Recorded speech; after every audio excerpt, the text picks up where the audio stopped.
Good morning to you all, and a very warm welcome. Thank you all for your interest in this dialogue we're going to have this morning on issues which affect all our lives, but especially the journalists' lives. Let us all think about what's happening in Ukraine and the great responsibility that the journalists are going to be confronting on an everyday basis. A lot of them are colleagues of journalists in this room this morning. We are happy to be co-hosting, together with Republica, the Daphne Caruana Galizia Foundation and PEN Malta. And we thank, on behalf of us all, the American Embassy, thank you, Elizabeth, for the co-financing and financing of this morning's dialogue. Ms. Corinne Vella, on my left here, representing the Daphne Caruana Galizia Foundation, Dr. Robert Aquilina, who's representing Republica, Mr. Emanuel Delia, PEN Malta, and also Republica, and I'm from SOS Malta. We also will have rapporteurs from the Daphne Caruana Galizia, the two R's, Rebecca and Roberta. So thank you, Rebecca and Roberta, for the work you will be doing for us all this morning. What do we want from this morning's results after our dialogue? Have you all looked at the presentation which was sent to you to see and to think about the freedom of expression that we all desire, and also the protection of our journalists? We want your contributions this morning. It is you who have to give us suggestions for what we would like, and to give us your stories if there are any journalists who have valid stories in the context of what we will be discussing and talking about. May I call on our first speaker this morning, Professor Marilyn Clarke, who is an associate professor with the Department of Psychology at the University of Malta. She was a key researcher in the Council of Europe 2017 landmark study on unwarranted interference, fear, self-censorship, and intimidation of journalists in Europe. Together with William Horsley, she authored A Mission to Inform: Journalists at Risk Speak Out, based on interviews with 20 journalists from 18 countries. One of those journalists was Daphne Caruana Galizia, interviewed 10 days before she was killed. Professor Clarke has published widely in various international journals, as well as edited texts, and sits on numerous boards, committees, and working groups related to her areas of expertise. Marilyn, the floor is yours.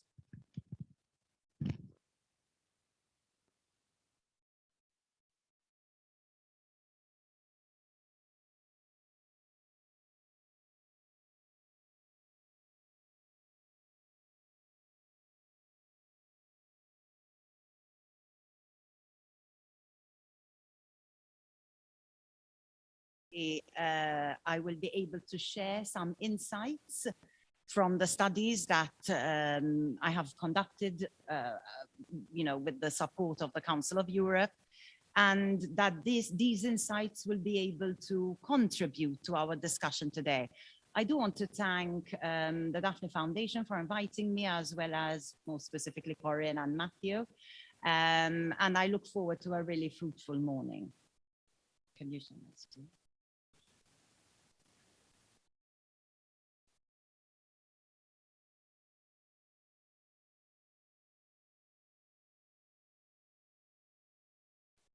Okay, so today I'm going to be talking about journalists under pressure, and I'd like to start by, sorry, some tech problem. This is a screenshot of the landing page of the Council of Europe platform to promote the protection of journalism and safety of journalists. So when you land on this page, there's a link there for those of you who might want to access it. You will notice that since its inception in 2015, that's only 7 years ago, there have been 1,164 alerts in 42 countries in the Council of Europe. Of these, only 194 have actually been resolved. Since that time, in a period of 7 years, 33 journalists have been killed, 59 journalists are currently in detention, and 26 cases of impunity for murder are currently ongoing. So I think there's plenty of evidence to indicate that media actors in Europe, including Malta, are at risk of interference from those who feel threatened by their work. They regularly are exposed to physical intimidation, psychological intimidation, economic intimidation, and judicial intimidation. Malta is not immune from this deteriorating climate, and the murder of Daphne Caruana Galizia exemplifies this trend to silence critical voices and stifle free speech. So the media's role in holding those in power to account is fundamental to democracy. Let us be reminded that freedom of expression is enshrined in the European Convention of Human Rights. Freedom of expression is also a necessary condition for the attainment of other rights, active citizenship, and the well-being of society. Essentially, there can be no democracy without freedom of expression. Unfortunately, however, as I have said, this climate is a deteriorating one.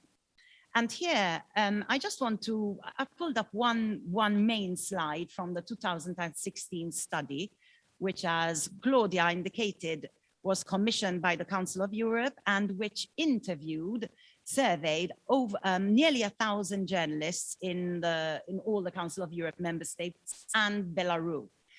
And what we see here is that unwarranted interference reported in the 3-year period prior to the survey was extremely high. So psychological violence was reported by 69% of the journalists, cyberbullying by 53%, intimidation from political groups by 43%, 50% reported that they had been intimidated by interest groups. And we see judicial intimidation was also high, as well as being subjected to targeted surveillance. And this is a constant modern problem for journalists. Physical assault was also high, with 31% of journalists reporting this. Protection of sources is a big concern for journalists who are concerned with the ethical enactment of their profession. And in this survey, 25% of respondents reported that their sources had been compromised, while 48%, that's nearly half, feared that the ability to protect their sources was compromised. Judicial intimidation. I think this is, one of the biggest threats that journalists face nowadays.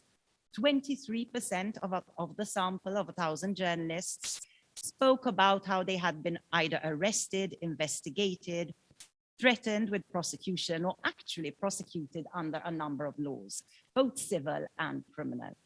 You look at the data in more detail, it will show that defamation laws are the most common. How does this affect journalists? More than a third of the sample felt that they were very worried or somewhat worried about their personal safety, as well as the safety of their family and friends.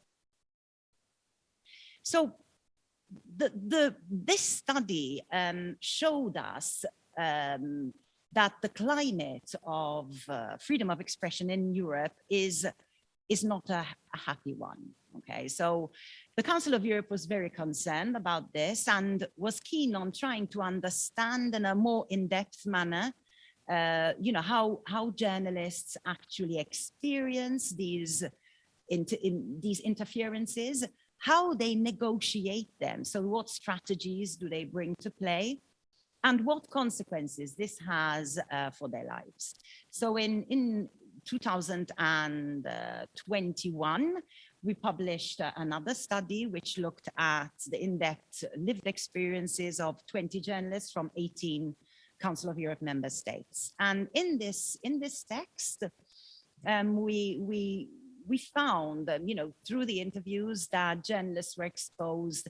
We categorized the violence that they had been experiencing in terms of physical, psychological, judicial, and economic. So I'm just going to take you through some of the more lived experiences because I think it's really insightful. So many of the journalists spoke about how they had experienced physical violence and coercion. And I remind you that currently in the Council of Europe, there are 26 ongoing alerts for impunity for murder. So as Claudia has already mentioned, I interviewed Daphne 10 days before her shocking murder in October 2017. And at that time, during that interview, she recounted how physical violence was not new to her. So she spoke about the time when there was attempts at burning down her house and obviously attempts at the lives of herself and her family.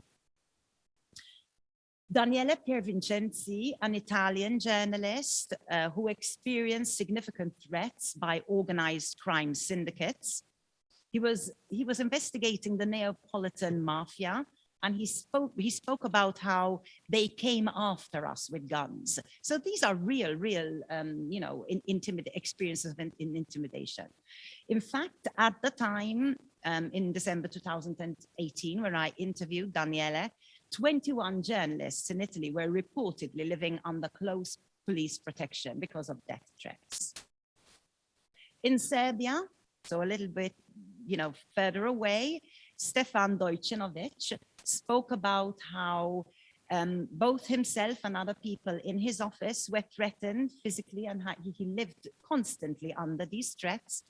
And they would send emails and land mail messages telling him, I will come to your office and line you up and shoot you all. Journalists also recounted experiences of psychological pressure. If you recall, in the quantitative study, we saw that 69% said they had experienced psychological violence. And much of this psychological pressure is unfortunately being enacted by politicians. And Can Dündar, who I interviewed in Germany because he was living and is, I believe, still living in exile in Germany he's a Turkish journalist. He recounted how he was attacked by a gunman the day of his trial. And he believes firmly that the attack was motivated or inspired by the government. He says, we journalists at Cumhuriyet were made out to be a target by the government and by the president. They were calling us traitors, and the attacker was calling me a traitor during the attack. Jessica Aro, she's a journalist from Finland. Finland has notably high freedom of expression, also experienced a really concerted online discreditation campaign that emanated from Russia. And her biggest fear was that someone would physically harm her after becoming agitated and mobilized by fake news hate sites. I already spoke about how legal harassment and judicial intimidation is a common practice to silence journalists and critical voices. And may I remind you that 23% of the quantitative study reported having experienced judicial intimidation. In Malta, at the time of her death, Daphne Caruana Galizia was reportedly facing over 40 civil defamation cases, as well as 5 more cases claiming criminal defamation. Malta has since then decriminalized defamation. However, the Council of Europe consistently warns that defamation law that is overly protective of reputational interests can put journalists' work at risk. Financial pressures were reported by Bastian Obermeier from Germany, who says the biggest threat is being sued by lawyers. And the financial pressures caused by these lawsuits can compound economic difficulties. In fact, Another form of intimidation is economic interference. And here we see often advertising being used as leverage. So again, Stefan from Serbia says, you know, if you're loyal, you get money. If you're not, you don't get anything from the government in terms of advertising. And Bastian Obermeier, again in Germany, says, you know, the difficulties about writing about big companies, because if we're writing bad things about this company, then they won't advertise with us anymore. And obviously this is a form of interference. So all of this has what we call a chilling effect. It brings about fear in the journalists concerned. And many of the interviewees spoke about the impact of sustained intimidation and hostility and the high price, the psychological and other, you know, high price on their personal lives that they had to pay as a result of, you know, bringing those in power to account, so to speak. They also spoke about the corrosive consequences of self-censorship that is motivated by fear. It's not all doom and gloom, however, because journalists also spoke about a strong sense of resilience in the context of journalism. And in the text, we identify both personal and social circumstances that affect the capacity of journalists to persevere despite this constantly deteriorating climate. Of this, the most important is a sense of mission. Journalism is a profession, but it's also seen by those who practice it as a vocation, motivated by a powerful sense of purpose. The study concludes with a number of urgent and resolute responses. And I think these might help us in our discussion today to come up with some recommendations that help secure journalists' safety and well-being. So these include enhancing protection against violent attacks, ending verbal threats, insults, and smear campaigns, addressing gender-specific and other identity-related threats, improving legislation, improving reporting mechanisms, prosecution and ending impunity, education, training, and awareness raising, ensuring media independence, and promoting and supporting investigative journalism. I'd like to end with this quote, which is included in the foreword of the 2016 text, which was written by the then Secretary General of the Council of Europe, Thorbjørn Jagland. And he claims, I think this is really, really relevant to why we are here today. The obligation to create an environment in which journalists can work free from fear of violence and intimidation rests primarily with national authorities. They alone have the power to enact journalist-friendly legislation, to establish the conditions for a pluralist media landscape, and to investigate and prosecute instances of unwarranted interference. Thank you.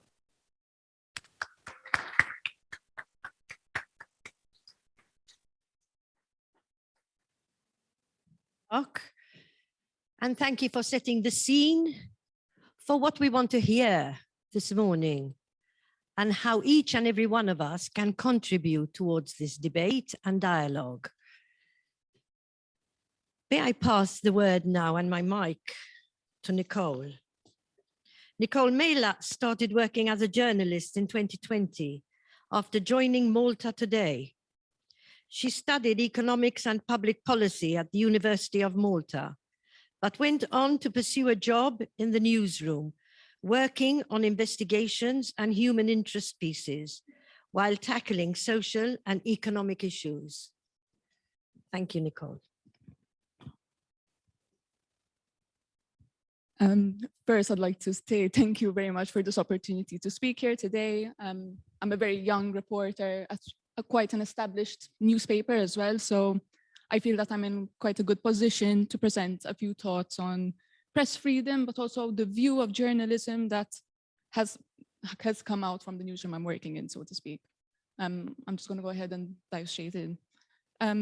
Perhaps part of the crisis that Maltese journalism faces, apart from the financial and legal aspects of it all, is this fierce desire for transparency, accountability, and independent-mindedness in a society that is still very much bound by partisan loyalties. by these enormous party machines ruled by labor and nationalist, the labor and nationalist duopoly, essentially, and by these parties' ties to big business. Obviously, as a young journalist, when I did enter journalism, I took all these factors into account, as well as any other factors that tend to militate against female journalists. Obviously, whether these forces are in government or not, journalists are of all kinds are sort of besieged by the strong community pressures of a small island nation at the end of the day. And this pressure can hinder the sort of independent-mindedness that we all want and crave from our media. You can be writing an honest obituary for a controversial figure. You can be reporting the fact of a parliamentary speech. It can be very hard to do your work in the midst of all the loud voices of disapproving readers, for example, and sometimes even the recipients of that very criticism. It's all hard to drown out. I myself was very much subjected to this kind of online abuse when last year during a COVID press conference addressed by the Prime Minister, the Health Minister, and the Superintendent of Public Health, I asked obviously whether Dr. Charmaine Gauci should resign over what then seemed to be quite a haphazard response to the COVID-19 pandemic. And obviously, I mean, I don't need to go into that much detail. The online abuse was quite merciless. I mean, I was mocked for asking a public servant at the end of the day, someone who's not necessarily politically aligned. I asked whether she was taking the right decisions at such a sensitive time. And obviously I wasn't doing anyone's bidding when I asked this question. I was simply representing the democratic views of the newsroom I was working in. And I do think that few other media houses would have put that question to the Superintendent of Public Health. Quite frankly, I do think it does boil down to a certain extent to self-censorship. You know, Dr. Gauci was and is a largely respected figure with a lot of bipartisan support. I too respect her immensely. But someone needed to be held accountable at that point in time, regardless of that person's bipartisan backing. So, you know, even the most highly regarded and loved people of our time need to be held accountable for their actions. And in a small country with such strong community pressures, that can be a very hard thing to do. And, you know, I've seen it all as well. I mean, I received hate for asking very pointed questions to both the Prime Minister and the leader of the opposition. I have received hate for reporting on a migrant shipwreck, for example. I've even more recently received hate for stumbling across a Google Street View photo of the Nationalist Party leader outside his house. And to top it all off, obviously, party mobilizers are very, very quick to call up journalists and editors over a particular report that they might not like. And obviously, I was not the first journalist to be at the receiving end of this abuse, and I certainly was not the last. But my colleagues and I do suffer in silence at this kind of interference in our jobs. You know, journalism is a personal vocation, as Marilyn Clarke said. For many of us, that is the case. And as I understand, many of us have passed through harrowing experiences of online humiliation without anyone backing us up. There's no psychological support. You sort of have to take it on the chin. And at the end of the day, how many other trades and professions are regularly subjected to online hate for doing what they are supposed to do? Last week, for example, I had a very brief conversation with a local academic who told me it's getting harder and harder to attract people towards journalism. And in an environment like this, there's no question as to why that is almost. An accountant, for example, would only be subjected to this kind of hate when they're not doing their job well. In journalism, it feels very much the other way around. So how are we going to nurture a generation of critical, hardworking journalists in an environment that treats them with such hostility? And how can independent-minded journalists, whose sole mission is to convey the truth of facts, who believe in the discipline of verification, whose loyalty is always towards the reader, work serenely in an environment that is so enslaved to partisan indifference, moneyed interests, and insular sensitivity? Mind you, I don't see journalists as some enlightened bunch. You know, at the simplest economic level, I believe we are workers. And like other workers, we need serenity in our job to serve our reading public. And on a general level, journalism to me represents something that is very much popular at heart and that it should serve the people. But in a young democracy like Malta, which has had just two major political forces swaying over the country since 1964, it's easy to see how the power of journalism can be scary to those in power and to those who serve those in power. Journalism in itself is incredibly powerful. It can make people think a certain way. It can bring down sacred cows and expose the powerful. It has the power of satire as well, to mock, offend, and strip the emperor bare naked. So I think we are at an important juncture in the history of our nation. You know, we are a part of a growing group of independent-minded trades, arts, and professions. We're all chipping away at the edifice of bad habits, or maybe even old habits, of this young democracy. Undoubtedly, here, I would like to see this roundtable push for the strongest form of legal protection for us journalists, but also public funding that is transparent and regulated for newspapers in all of their iterations. You could say, some have said that it could be a bit short-sighted to fault newspapers whose models have been successfully monetized, but there is certainly a case to be made for greater transparency and regulation of government advertising and public spending by a proper auditing authority. I also believe that there are ways of mediating the interests of our trade and industry with political and other stakeholders. For example, the creation of a consultative council of journalists or union representatives, industry owners, with observers from all parties that can maybe be chaired by a press ombudsman. There could also be a council. I mean, this could also be a council that could be crucial in shepherding the important arbitration process that the Media and Defamation Act should have provided to stop newspapers from being taken too swiftly into court litigation. And it could also be a council that could also manage the disbursement of grants for public interest journalism, making sure that's always keep that arm's length from the state. I think we can also advocate for greater transparency as to the workings of this press commission, the government's press commission. You know, I believe our colleagues on the commission should not be misrepresented simply because they are executing a government mandate on reforms, but we can very much demand transparency into the proceedings and ensure that all points of views are delivered, especially with a very strong voice. So that's, I mean, these people are our colleagues at the end of the day, so they deserve our support, but they also should be listening to us and our concerns on the ground, especially. I will stop here. Thank you very much for your time. I wish everybody all the success in this roundtable discussion. Thank you.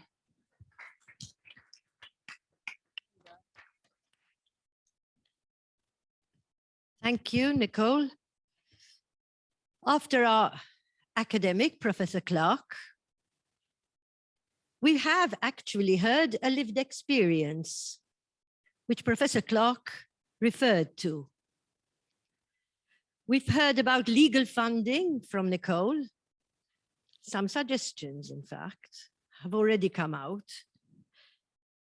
But there are psychological pressures. Have any of you been subjected to any psychological pressure? Let us not forget the fundamental right for our democracy when we're talking about freedom of expression. Now, we're going to open to the floor, but please be brief, introduce yourselves, be brief to the point, and let's remember why we are here. We want to take your contributions to and after this conference today. So let's think about what we've heard from Professor Clarke, but also from a young journalist who's already had a lived experience. So please identify yourselves, and we can now open to the floor for a 15-minute discussion.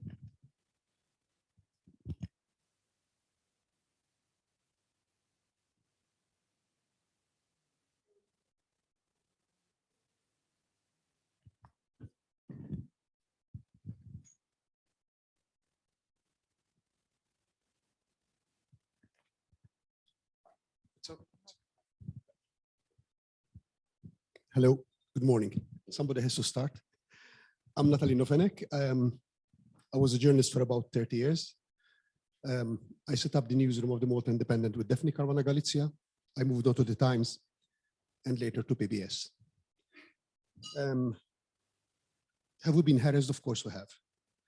And hearing this young journalist today speaking fills me a bit with courage.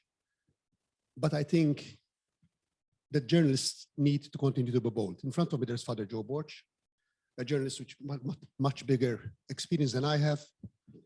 For a long part of his career, he was called Father Beirut Borch because he had compared Malta to Beirut because of what was happening in the 1980s. Now, I don't think anyone would want to relive those experiences, but I think if we have to put our hands on our hearts and speak frankly, the problem with journalism in Malta is politics. It's politics because we had journalists who were more politicians than journalists, and in fact went on to become politicians. I don't have a solution to this. I don't think anyone could be banned from joining the journalism profession, but we have had many people who use journalism as a tool to achieve something personal rather than working for the national interest, so to speak. So harassment, of course, has become much more easier now with social media. Some of the harassment can fall under the category of free speech. We can't expect to ask questions to someone and not expect someone to question what we are saying. The problem is, of course, the trolls, the fake profiles, okay? People who are not saying things that they really believe, but they are being egged on and soldiered to push people into oblivion, really, okay? I'm going to be filing a court case soon, and a lot of things will come out of it, hopefully. But I was removed from my post because somebody wanted to protect a corrupt politician who's being charged in court now. Somebody wanted an editor who had his strings pulled. I resisted that and I was removed. Before the Times, when I was working at the Times, of course, we had harassment. We had harassment because you report about somebody who's been charged with contraband, for instance, and his brother calls you up and he's going to come and smash your face. We used to report those instances to the police and the police took action. So I think it's important on a lot of levels that journalists have protection, but journalists have to keep standing up to what they believe in. Thank you. Thank you, Natalino.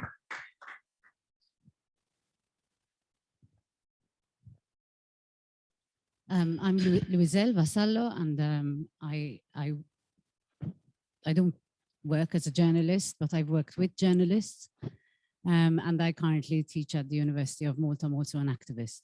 My question is, and I'm going to jump the gun a bit because listening to Nicole especially, what concerns me in Malta is the fact that we have an institute of journalists, and I'm not attacking the journalists, but I'm a bit disappointed in the output of the Institute of Journalists because I think they need to be a bit more vocal in their criticism of any attack that happens on journalists.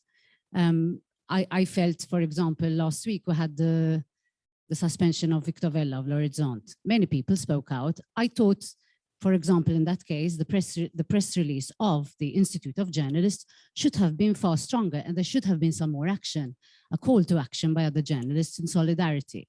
Another case in point was last year when a lot of websites and blogs and news websites were spoofed.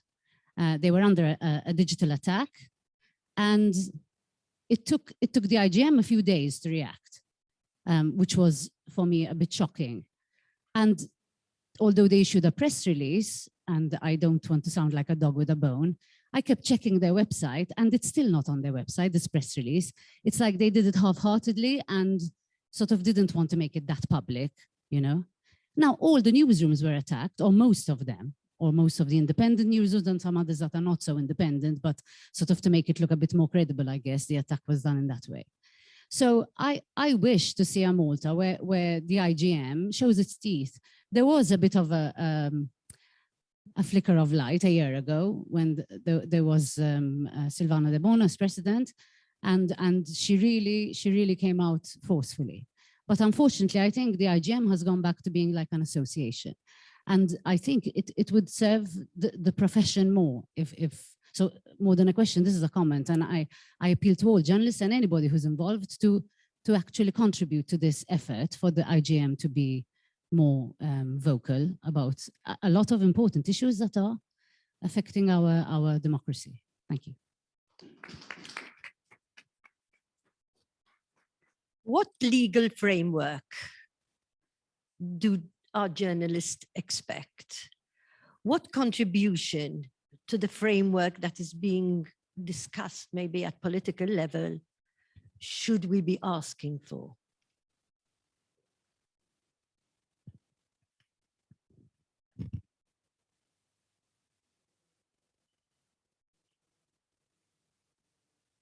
Right. Yeah, so I am a researcher in law and psychology from Germany, currently working at the embassy for a short while. I have a question for Nicole Mela. So you mentioned that you were harassed online for your work. And at the time I was not on Malta, so I didn't see it go down in real time, so to speak. But I'm interested in knowing how you personally dealt with it and if you sought legal advice and if you thought it was worth it seeking legal help or remedies.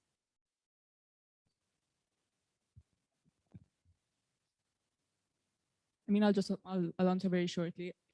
Honestly, I didn't really seek out legal advice, and I just decided to keep off Facebook for as much as possible, avoid all the comments. Thankfully, while there was like sort of this outpouring of sort of hate and abuse, there was also an outpouring of support as well, and that really did keep me going through those few days as well. And I think some people here were also very supportive during that period of time, so a big thank you to them as well. And even IGM was actually very kind enough to file a police report on my behalf for some of the comments that were put out. So a big thank you to them as well for that. I do think IGM needs more resources, though, as they said, for sure. But yeah, that's it.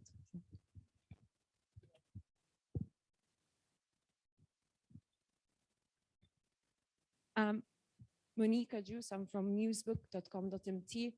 I'll just make an unpopular comment to what have been said with regards to IGM. I think IGM needs to be sort of completely dismantled, and the way it works needs to be more in favor of journalists.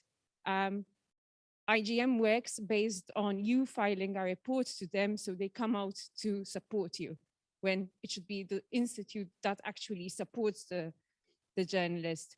I mean, when we filed the court case, the criminal complaint against the people who held us in Castile, IGM was not present in the case, was not supporting us in the case, and sort of the case went the way it went. Now we're waiting for the appeal, and it might be a ray of light, because it seems that the AG did really good work challenging the sentence which was given in the Court of Magistrates, which did not take into account the elements needed for the crime to subsist. So it took everything else into account. And the way IGM works is not like, I don't know what you see in other countries like Turkey, when there is something, you have at the forefront the association, the institutes actually protecting the journalists. On the second point, which was raised by Claudia Taylor-East, with regards to the reforms which are being proposed, I have an issue, because the board of the public inquiry had proposed that you have a committee of experts which comes out with its own proposals. What we have now is the government proposing, and they're just rubber stamping.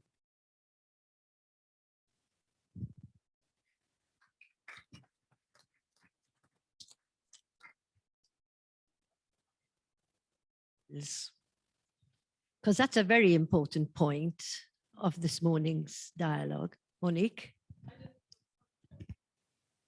At the same time, the government is proposing these proposals. They came up with this cyberbullying, cyber stalking, whatever. And I can easily see some politicians, some trolls, some people who are usually commenting, using that to silence people in the name of being cyberbullied and cyber stalked.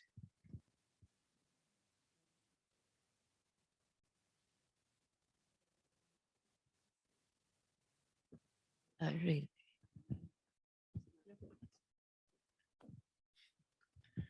Good morning, Rania Satni. To pick up on Monique's point, one of the reasons, not the only reason, perhaps not the major reason, but I think it is a significant reason why this kind of cyber stalking can be defended in the way you have said, and why rights granted to the individual can be redefined by a government to defend the state against the individual is because the media themselves don't often define or understand certain laws.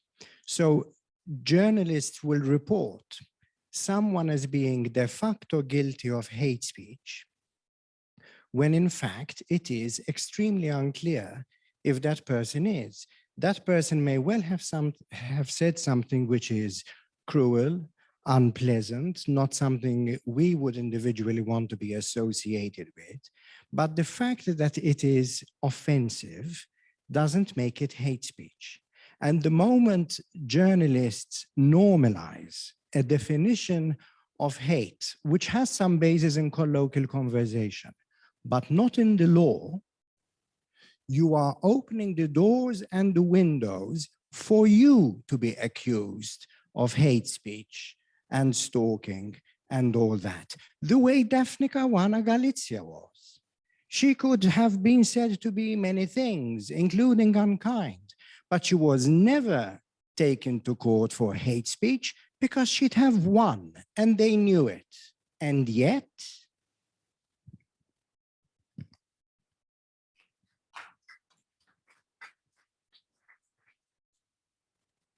So Corinne Bella, I'm from the Daphne Caruana Galizia Foundation. I'd like to pick up on what both Monique and Rania said.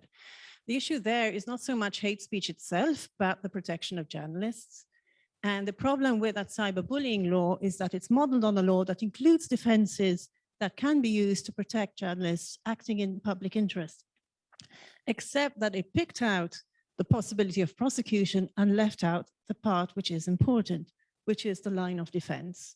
Journalists can be, under that law, journalists would be able to be prosecuted for cyber stalking and for cyberbullying.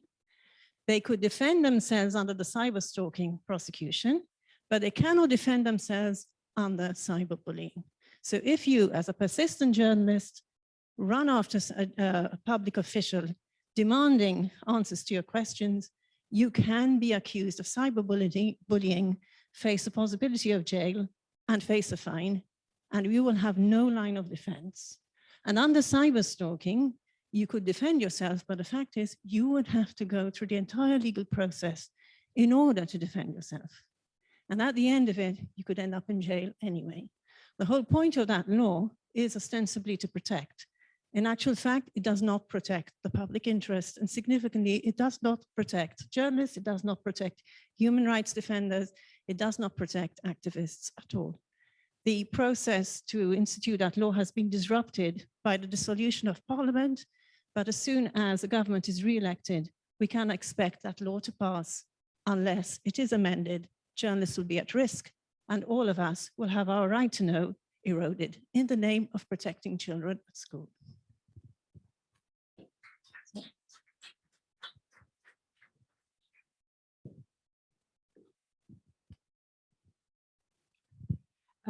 I'm Bernard Chase. I'm a psychologist. I'm not a journalist.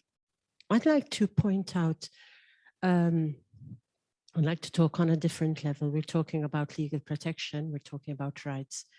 But I picked up from both Marilyn and Nicole the sense of mission and also the immense threat. And if journalists, I am very indebted to journalists because I think you are there on the front line, exposing facts, asking the questions, but it can be a very, very lonely job. And I'm wondering, and this mightn't be a proposal, or it could be a proposal, but I'm wondering if we also need to look at a different level of support. It could be one-to-one psychological sessions, but I think what is more important is that we get together, we connect, we review the sense of mission. We're there so that the person is not threatened and on their own, and there is that support. So I think this is very, very important. It's about time we get together, journalists, non-journalists, and give the support, because the force out there is big. They've got all the resources in their hands, and it can really easily crush us. And if there's no journalism, we're not going to know what's happening. So this is This is my thought on this. Thank you, Bena. I think Dr. Komodini Kakia next to her, and then Hi, I'm Therese. I'm afraid that whatever I say will obviously, in a room made up of mostly Maltese people, will probably be taken as either blue or red. So my first thing is, please don't take it that way, or try not to take it that way, because it's not meant to be that way. What I wanted to say is, at this point of this meeting, is that I've heard the same blame shifting game I've been hearing for the last years. So since Daphne's death, I've been involved in her cases. And I think what the public inquiry taught me most was the situation of free speech and freedom of expression in Malta, which is much wider than just journalism. What I'm trying to say is this: the IGM, journalists, activists, politicians, we're all working within the same society. And that society has absolutely no idea what freedom of expression is. That society does not cherish free speech. That society does not want criticism. It does not accept criticism. It recognizes everything that runs against or goes against a personal position or a personal opinion as being criticism which should have never been uttered. If you look at us as individuals one-to-one, we're unable to debate. We're always offended because someone disagrees with us. That has spewed into this way of debating as if we're like tigers chasing each other. We attack people personally rather than we argue or raise different points on that same debate. We're even incapable of seeing different perspectives. Now take that on a bigger scale. If we're unable to debate one-to-one, how the hell do we expect this society to accept journalists doing their work? And when a journalist does his or her work perfectly well, that means they're going to prick people. They're going to ask people questions which those people don't want to hear. So my concern with journalism in this country is a bit of a wider concern. It's the concern of how are we going to make this society turn into a culture which appreciates free speech. I think that is where we need to start from. So if we had to look at any legislative proposal, this is not just about law. We don't need just a law. We need a set of measures. We need action plans that will somehow give us an enabling environment for free speech. Within that enabling environment, then yes, journalists can work. Journalists' work can be appreciated. Journalists can be protected. But I don't want to hog the debate, so I'll stop at this for now.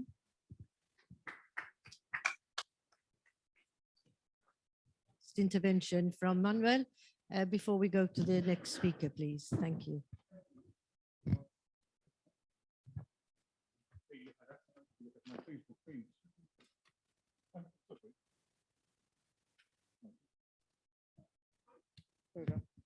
I'm not going to say it again, though, but presumably you heard it. And I went away for a while, and the first thing I did was, the first thing I was given was not lawyers, was a therapist. And I recommend it to journalists, to my colleagues, because it's something I had never done before, had never been lived through. But I think it threw light for me on some very basic concepts we think we know. And that is that we get stuck in a situation where we cannot choose between the only two fundamental options available to us as humans, to fight or to fly. We doubt fighting because, you spoke about the power of journalism. and that when you expose something, you can really bring down power. Well, most of the times, in my experience, you expose something and nothing happens. And that really questions the utility of fighting. You're stuck in a rut of futility, but you cannot fly away from it because you betray your sense of vocation, your sense of mission. So neither option is available. You're stuck in the trenches doing nothing useful. Not doing, you do a lot, but you do nothing useful. You don't move your drinks cabinet 6 inches closer to Berlin. I want to speak, since we're speaking about psychology, I want to pick up on the point of bullying, right? And there's like the false equivalency with hate speech, the confusion between what we mean by hateful words and hate speech in legal terms. We also make a false equivalence in terms of the bullying we get every day simply for doing our job and doing our job. Our job is, by definition, annoying to the people we expose and the people we embarrass. If our job is not unkind, if our job becomes kind, then we're not doing it. Then it's not journalism anymore, then it's flattery. But the cyberbullying we get does not become acceptable as an equal retort to the job that we do. And that bullying is led from the top. It's mobilized. I hate making it about myself, although you probably won't believe that, but you know, in 2013 and 2017, the Labour Party campaign included billboards with a roll call of nasty politicians, people everyone loves to hate, and Daphne Caruana Galizia. The Labour Party is running a video right now featuring PN politicians everybody loves to hate, and Robert Aquilina and myself. I haven't stepped in the Nationalist Party headquarters, not without fearing the ceiling would fall over my head, for several years. And yet, the public lynching, the public identification remains part of the system, and it is a system that is organized consciously and from the top. Think about the obsessions we form when we're stuck in the trenches and the obsessions people form about us. A few weeks ago, Jürgen Fenech sued me for not carrying a reply that he thought he had a right to. And in evidence, he produced a list of times that in my writings I mentioned him. It runs in the thousands. So he was complaining that I'm obsessed with him. That's my job. My complaint is he's obsessed with me and others. Of course, I'm not the only one here. And that is a complaint I'm entitled to have. One, because I'm not charged with murder. And secondly, because if I don't do my job, and my colleagues don't do my job, and you guys don't do your job, he gets away with it, which is exactly what he wants. In that obsession he developed with me, he organized, or until he was interrupted by his arrest, a £70 million lawsuit against me in the UK. That was because, and that's how obsessions come about, before he was arrested, I actually asked him questions implying my suspicion that he was involved in the murder. That is how obsessions are made, but it is unequal. There's no equivalence, but you look at the comments carried on Facebook pages of publications that reported this like these are two men having a fight and having a quarrel, reporting this objectively and distantly, as if, you know, siding with the journalist against the man charged with murder is an imbalance on the journalism profession. The commentary is that when the court found against the person charged with killing a journalist, that must be because the journalist has control over the judicial process. And the fact that this is acceptable and normal and passes without comment, including our comment as professionals, because it's happening to someone else, is just why we are in this situation. Thank you, Manuel. Thank you, Manuel. We're going to have another session of opening it up to the floor. So we'll home in, okay, to the enabling environment. We've heard quite a lot already. Professor Clarke mentioned unwarranted interference. Nobody said anything about unwarranted interference yet. And it's good for us to have embarked on the psychological pressures, which Professor Clarke and also Nicole mentioned. But now I think we're going to link up with our next speaker, which is Cambrie. Is he online? Yes, can you hear me? Cambrie is an author, a former journalist who worked with the Malta Independent, Malta Today, and as editor with Palestinian news service Ramatan in the occupied Palestinian territory. He was regional media advisor for the Middle East with the Norwegian Refugee Council and is now covering East Africa and Yemen for the same humanitarian organization. He is a committee member of PEN Malta and currently lives in Nairobi, Kenya. Thank you, Carl, for joining us this morning, and you have the floor. Thank you, Claudia, and thank you all of you for inviting me to this. As I was preparing for this event, because as you rightly said, I've been away from Malta for a few years now. I had this chat with an editor and an old friend of mine, and I wanted to know more about the daily challenges that he's facing. And halfway through our chat, he tells me that he's tired of having to be an activist. Being a journalist these days feels like being in a constant campaign. And something I really relate to. Journalists are held to a different standard. Everyone has an opinion about them. And everyone feels they can decide who's a real journalist and who isn't. It's tiring, it's exhausting. And for someone who does this daily, like the majority of you today, it's never ending. And my friend said, I'd just like to be a journalist and write stories. But I told him it has always been like that. And it has to be. Because, as others said before me here, journalists are by default on the front line of our democracy. They are the daily craftsmen and women orbiting around this nebulous planet of free speech. And now, if you add to that the contempt by people in power towards an inquisitive press, and this is coming out even more brutally this year being an election year, now you are inevitably on a quest of sorts to constantly defend your path.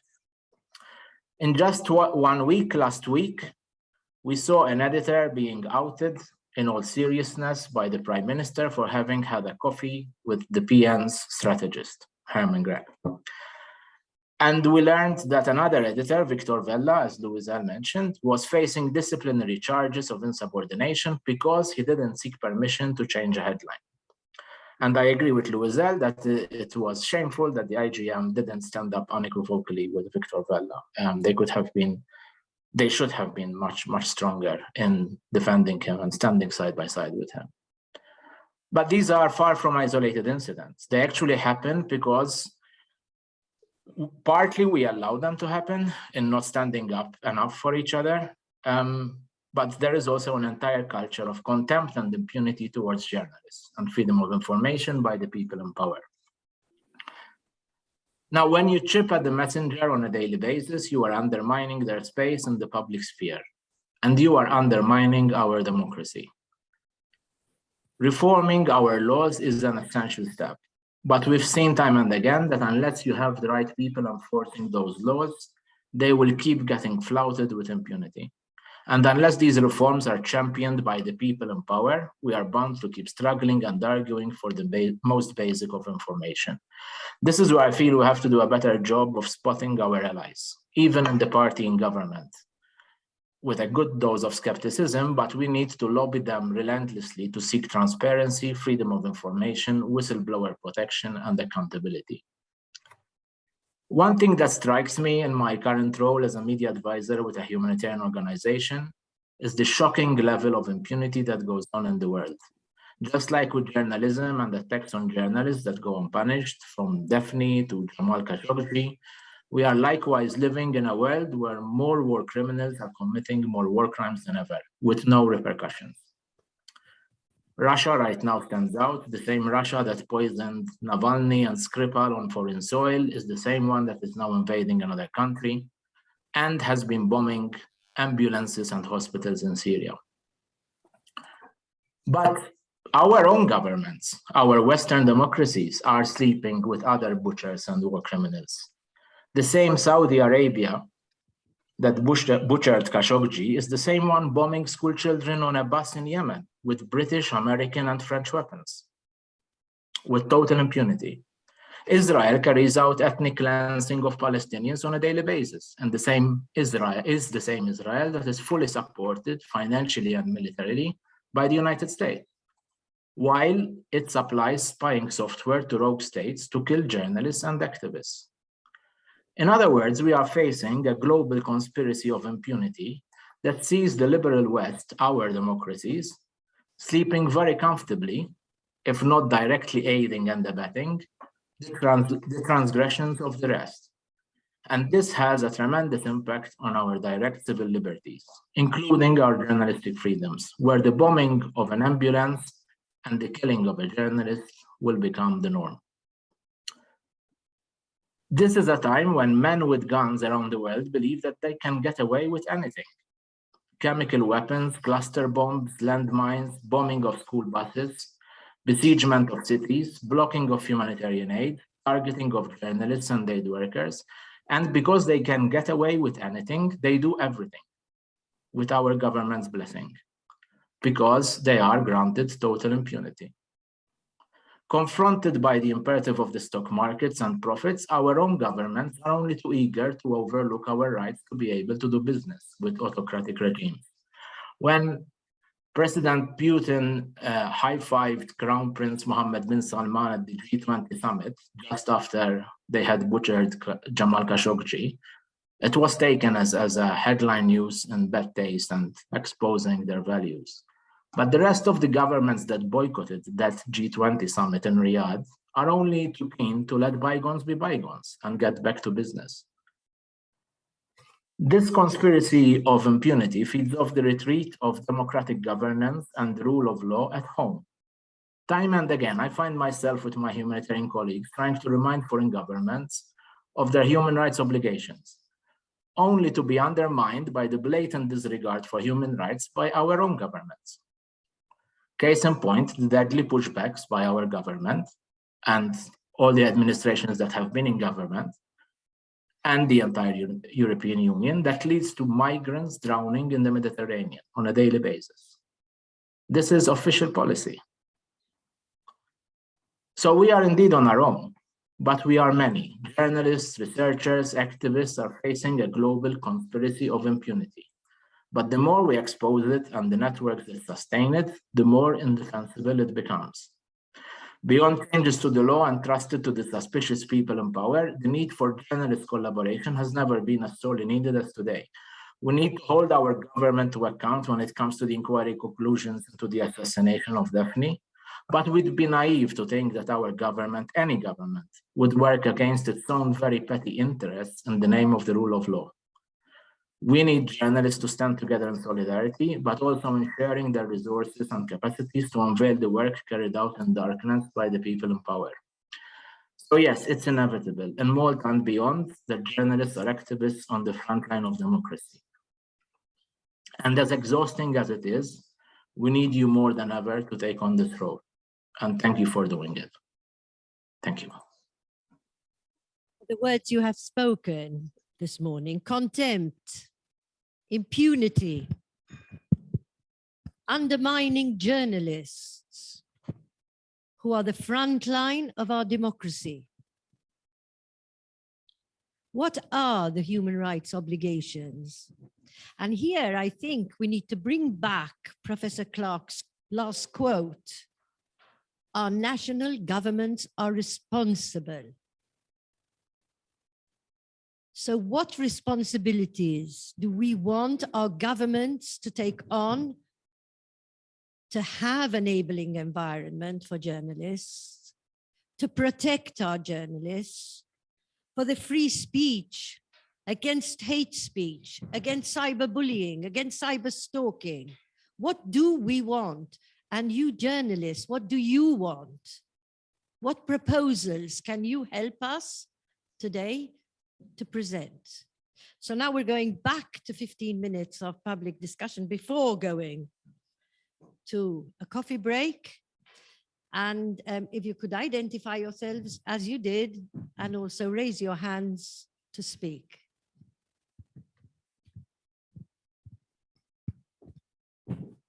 I would like to, I'm Natalino Fenech again.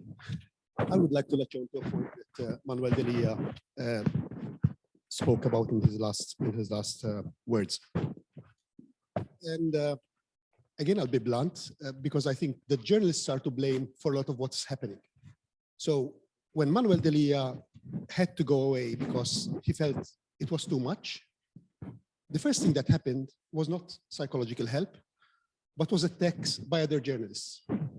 So I think that one of the biggest problems that we have in this country is journalists at each other's throat, which brings me back to the first point, journalists with an agenda, political or business-wise or otherwise. So I'll be blunt, and I mean, because that's the way I like to be. And he also mentioned another point about the power of the press. It wasn't always like this. When I worked at the Times, I was a senior journalist at the Times, and I remember there was a case where a police commissioner was reported to have had an affair with a foreign woman, and there was a bit of an outcry. That outcry lasted very few days. The Times had a very strong editorial, and I remember discussing with the editor at the time, Victor Acolina, about it, and he said, if the Times says you must go, you will have to go. And the commissioner resigned. Today we've had stories, shocking stories, and people are defending the people who are in the wrong. And this is something that society has changed. And sometimes I have discussions with students at MCAS because I'm teaching at MCAS now. And I'm of the opinion that we've lost the ability to tell what is right from wrong, because right has become right depending on who does it, and wrong has become wrong depending on who does it. And unless we're going to find a way to change this, as Dr. Comedina Kakia said, I think we're going to keep wading in the mire that we are in. Thank you.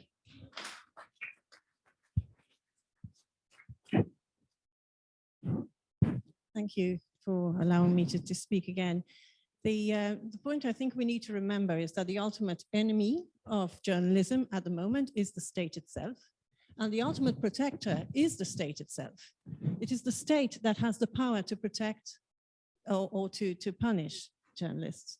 If you don't have, the state has a positive obligation to protect. If it doesn't fulfill that obligation, we have to put pressure on the state to protect. There's no use saying we have to stand in solidarity. You can do that only for so long. Ultimately, it is up to the state, and it's up to us to make that state live up to its obligations. Let's not forget that. The public inquiry found that the state must shoulder responsibility for Daphne's murder, and it cleared the way for Daphne's murder by fostering a culture of impunity. In the end, no matter what any of us in this room do, it is the state that has to protect all of our rights. We can make it happen only through the state. Let's remember that. Cool. I'm going to make a distinction here between the state and the government. The government is made up of politicians, and politicians tend to be on the other side of journalism. In other words, they are the opposing factor.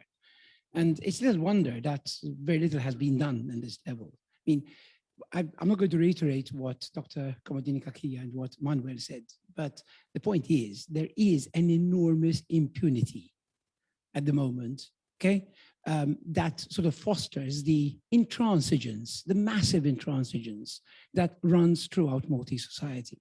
I mean, yesterday, somebody interviewed me about the logos of the parties, which I think are horrendous. You should have seen the barrage of assault on me. Okay, who is this guy who's actually commenting? Will he do better? You know, stuff like that. So it's immediate. It's immediate. And it is throughout society. And of course, there is, okay, an unspoken impunity. Plus, obviously, we know that a lot of these people are actually organized to do so, to actually speak out against anything that opposes sort of, you know, anything that the government says. I'm going to talk about the government at this point in time. But even those who aren't organized, they are now taking the cue from those who are. And of course, the rampant impunity just continues to put constant pressure on our journalists. I'm the head of the Department of Media and Communications at university. And of course, part of our job is to train journalists. And I did a straw poll just a few months ago, asking our students whether they would consider becoming journalists in the light of what is happening. By far, the majority said they have been pushed away from that idea. So it's succeeding, okay? We're not procreating journalists because the sense of fear, if you like, the sense of being demonized as Daphne was, as your sister was, okay? That is constant, persistent, and I have to say this, tolerated by the government whose job it is to make sure that it doesn't happen.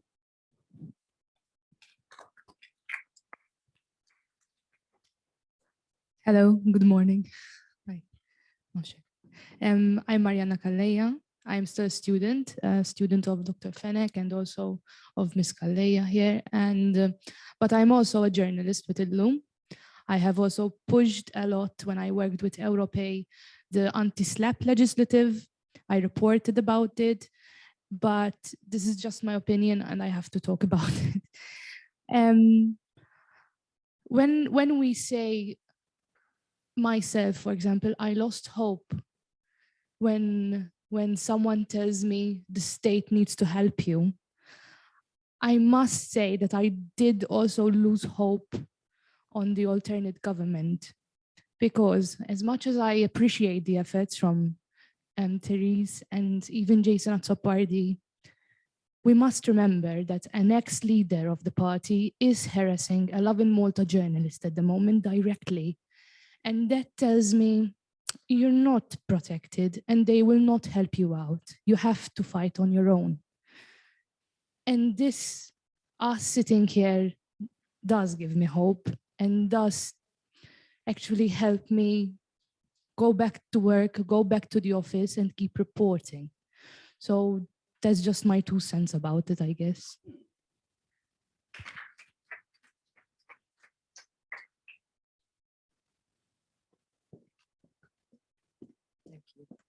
Hello, sorry, I'm a bit hoarse. I'm Joanna and I'm a photojournalist.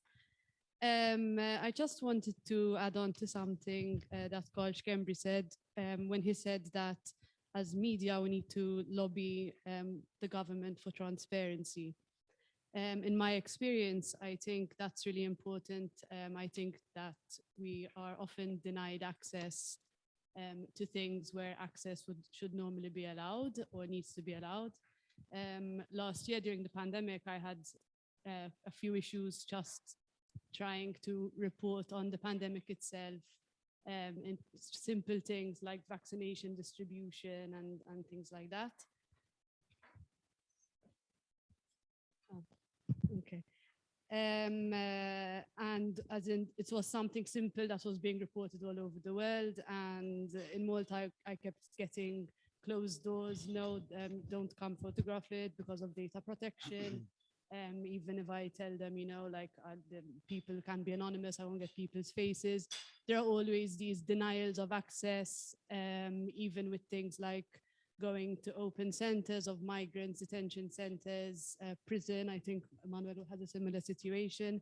So this kind of reluctance for access and reluctance to provide information. And here I want to mention a recommendation which Caroline Muscat passed through because she couldn't be here today, about the resistance with providing information to the Freedom of Information Act, which is often met with a lot of resistance and often also with a lot of appeal. So I think one thing that should be highlighted if we're taking proposals into consideration, it's this element of access and this struggle against providing information and access to journalists. All right, yeah.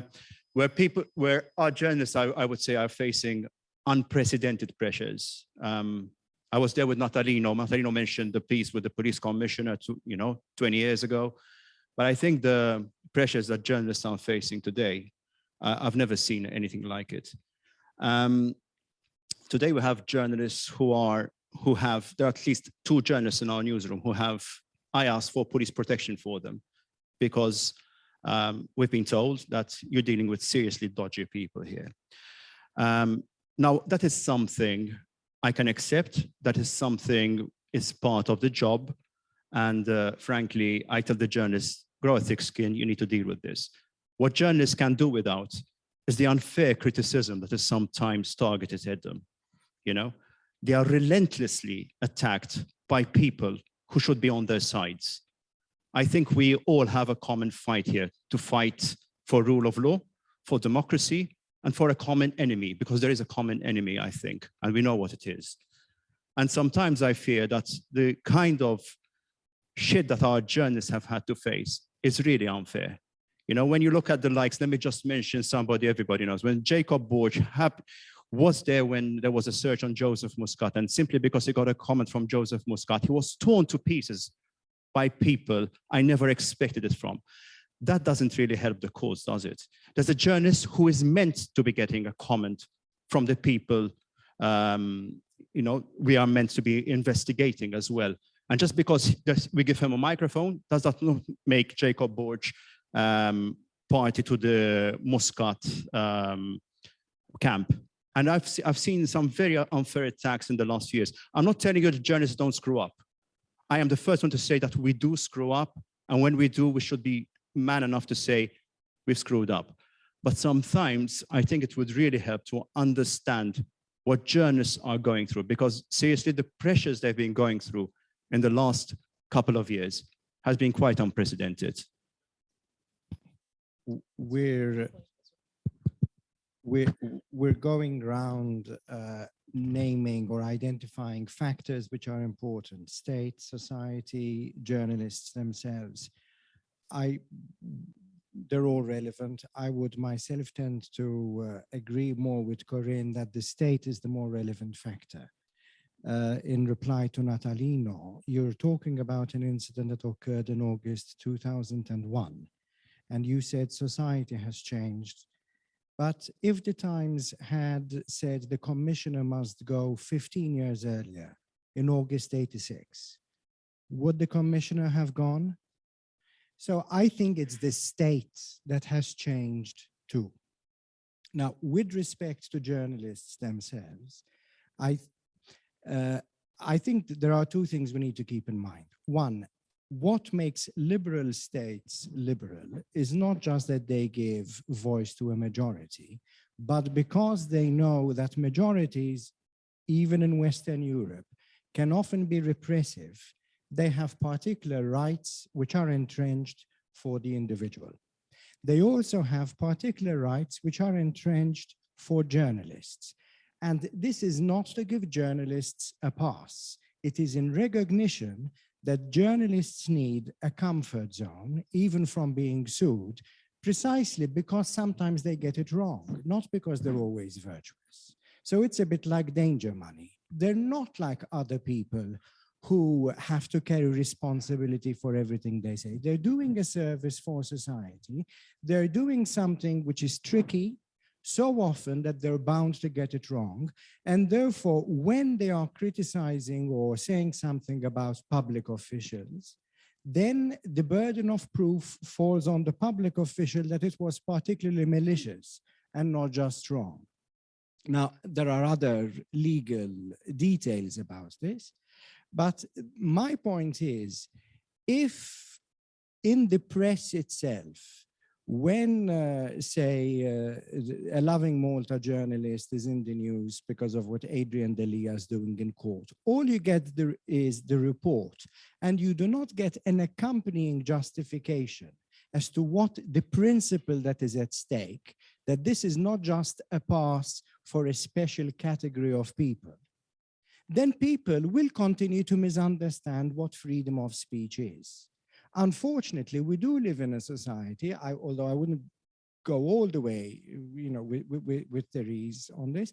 But certainly we do live in a society where the freedom of speech is seen to be as something you are granted, and where public order is contained freedom of speech. No, freedom of speech is a bit like the market. A market where prices don't change is a stagnant market. A market of ideas where there is no debate, even vociferous and adversarial debate, is a dead market of ideas. So debate and argument and protest are what a free speech society looks like. And the role of the authorities is to facilitate, not to contain this, whether it's the police or other authorities. But if you yourselves don't begin to say it, how do you expect other people to know it?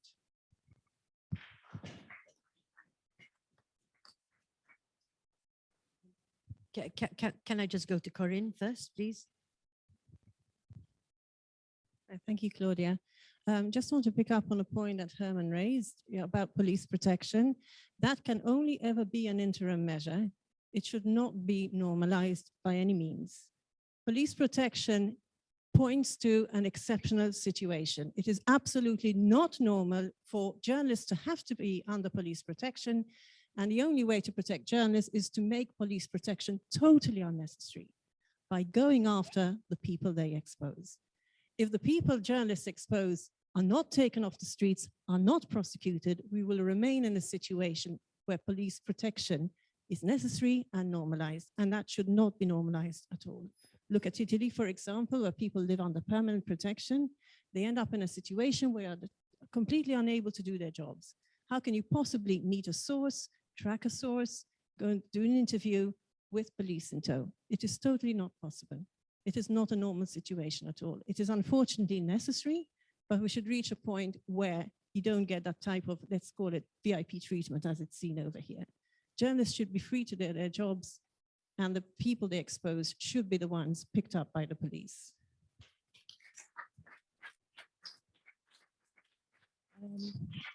Yes, please. And this will be the last intervention because we'll have to go to a coffee break. Okay, Joanna just After you. wanted to add a point after me, if that's okay. So hi, I'm Eve Borch-Costanzi, I'm a lawyer. And in fact, my only 2 points are very technical, not technical really, but practical in nature. They are addressed towards SLAPP lawsuits really, because I think it's important to protect journalists even from this front, because I think besides the physical danger that journalists are in, I think there is a big danger of journalists being basically financially ruined and therefore silenced in that manner. And so my thoughts would be, first of all, I think there should be a new defense added to libel cases, defamation cases, where it would be a preliminary plea where a magistrate would be able to dismiss a case immediately at the first hearing or at the second hearing after hearing the parties, if certain criteria subsist. So for example, if taking into account, let's say if the applicant is a big business or a businessman or a politician and the defendant is an independent journalist with very limited funds, obviously without a media house behind him or her. If, for example, it shows from the face of it that the claim is frivolous and vexatious, if the measure is unproportional because there were other remedies available to this person, be it a right of reply, be it whatever could have been available, I think there should be a listed criteria for the magistrate to be able to say, listen, this is obviously a SLAPP lawsuit and I'm going to dismiss it. That is one thing. Another thing that I think could be helpful to stop these SLAPP lawsuits is for an applicant, so someone that wants to file a libel case, to be made to pay double the costs of the libel case in security. So they're deposited in court and left there for the pendency of the court case. And the reason I say double is because I would also have introduced a law where if the magistrate finally then decides that after all it was a frivolous and vexatious libel suit, then he should be able to penalize the applicant to pay double the costs of the court case, basically. And I think that could be a deterrent for people to stop bringing these frivolous and vexatious libel cases against journalists who are there to do their job. That's all from me.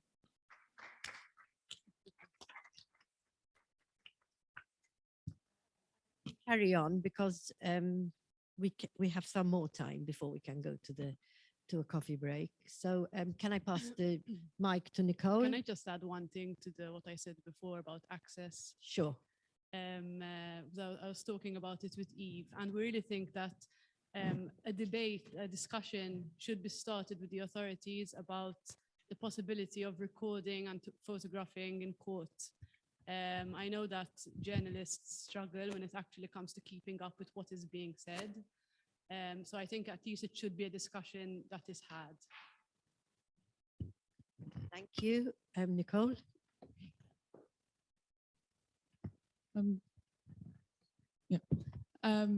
This is just a very small remark, because sometimes I feel a problem we have when we're carrying out any reform, whether that's in journalism or any other area. I feel like sometimes we fail to accept certain socio-political characteristics that come with being a very small country like Malta. You know, we're not the only small country in the world. I mean, San Marino, many Pacific Island states, they share a lot of the problems that we share in journalism, in governance, and beyond. And sort of, I feel like we do need to accept some of these characteristics almost as inherent and work from there. So, for example, freedom of information, you know, sometimes I find it silly how government is so, you know, protective of certain information that they have, certain decisions they make, and so on.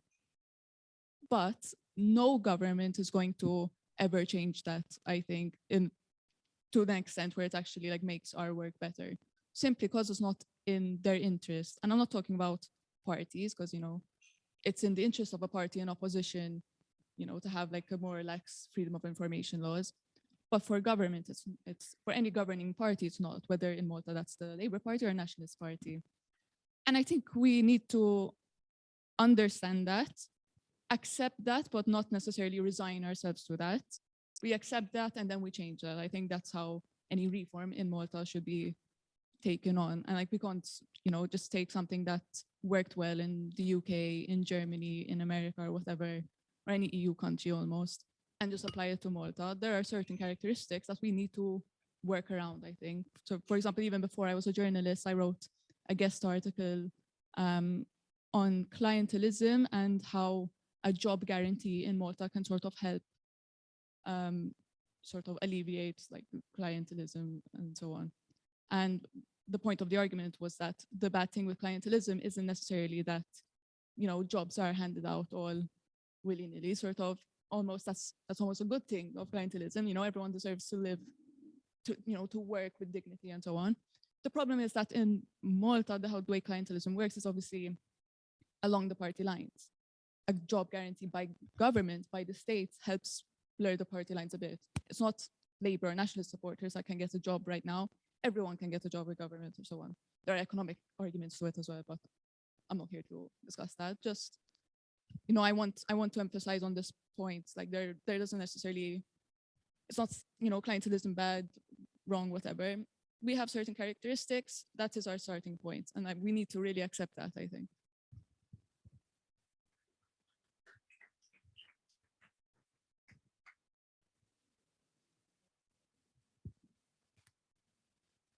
Good morning. My name is John. I've got absolutely nothing to do with journalism, but just an interest in following these events. I've had the privilege to travel around virtually all the world and speak to people from a variety of cultures. And during these discussions, rightly or wrongly, one of the things that I observed was a desire for aspects of life in Western democracies, freedom of speech, rule of law, that were absent from their societies, and they always express that they wish to move, or they wish that their society became more like the Western societies, the Western democracies that we hail from. What I feel people don't in our society, what's happening, I see, or I feel, rightly or wrongly, that the general public is not making the link between the importance of free, independent and investigative journalism and the quality of life, which includes, of course, the rule of law, etc., that is associated with Western democracies, and this is slowly degrading. So I mean, it's good to have legislation that protects journalism, but I think the root cause of why there's this antagonism, or why there's this sort of aggression or attack of journalists by society, which is who the journalists are really serving, is because society is no longer making the link between journalism and their quality of life, and it will slowly be eroded until we become, these societies which people are at the moment trying to escape from. That's just my observation.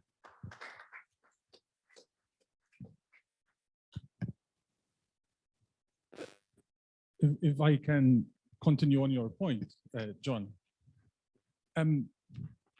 there is an ongoing discussion, and we want to make a contribution to it, on how we can improve laws to protect journalists and to enhance free speech. But and there are recommendations that come out of the Daphne Caruana Galizia inquiry that guide us to do that. But those are not the first take-home line from that inquiry. The first take-home line is that we have laws that the authorities were entirely willing to ignore and to breach. So yes, we can have laws that are better, but ultimately what is short here is public indignation when these are ignored. We speak about the public not understanding what the role of the press is in democratic function. And Ranier put it this way, it's like journalists expect a set of privileges, like someone, as I have and my colleagues have, sitting in a car outside their door every night. And like that's a privilege. Or the right to say anything we want about anyone without repercussions. Robert Musumeci put it like that we want a license to kill with our speech. Free speech is, or rather journalists in free speech are merely a function. This is about the right of people to know. And they have a right to know because ultimately they are the state. There was a distinction being made between the state and the government. Citizens are the state. They get to decide the fate of our democracy by voting. But if they're not informed, they will choose on the basis of the limit of what they know. It's our job to expand those limits. And this is where perhaps I depart a bit from Nicole's point. I cannot accept these weaknesses of our system as a point of departure. It's our function to defy that, although there's a lot of futility in this. Ultimately, the people who killed Daphne Caruana Galizia thought they could do so because they live and we live in a country where you can do wrong, but if you know the right people or you are the right people, you get away with it. So really confronting a culture where you get away with the wrong thing is just what we're meant to do. Not allowing this to go on is just what we're meant to do, and we cannot do it alone. We need to persuade the state. That's the people out there who troll us, who say they hate us, who call us the enemy of the state. Convince the people out there that we're working for them. Not that I know how to jump over this trench and run across no man's land and survive. I don't. But it's the only thing we're here for.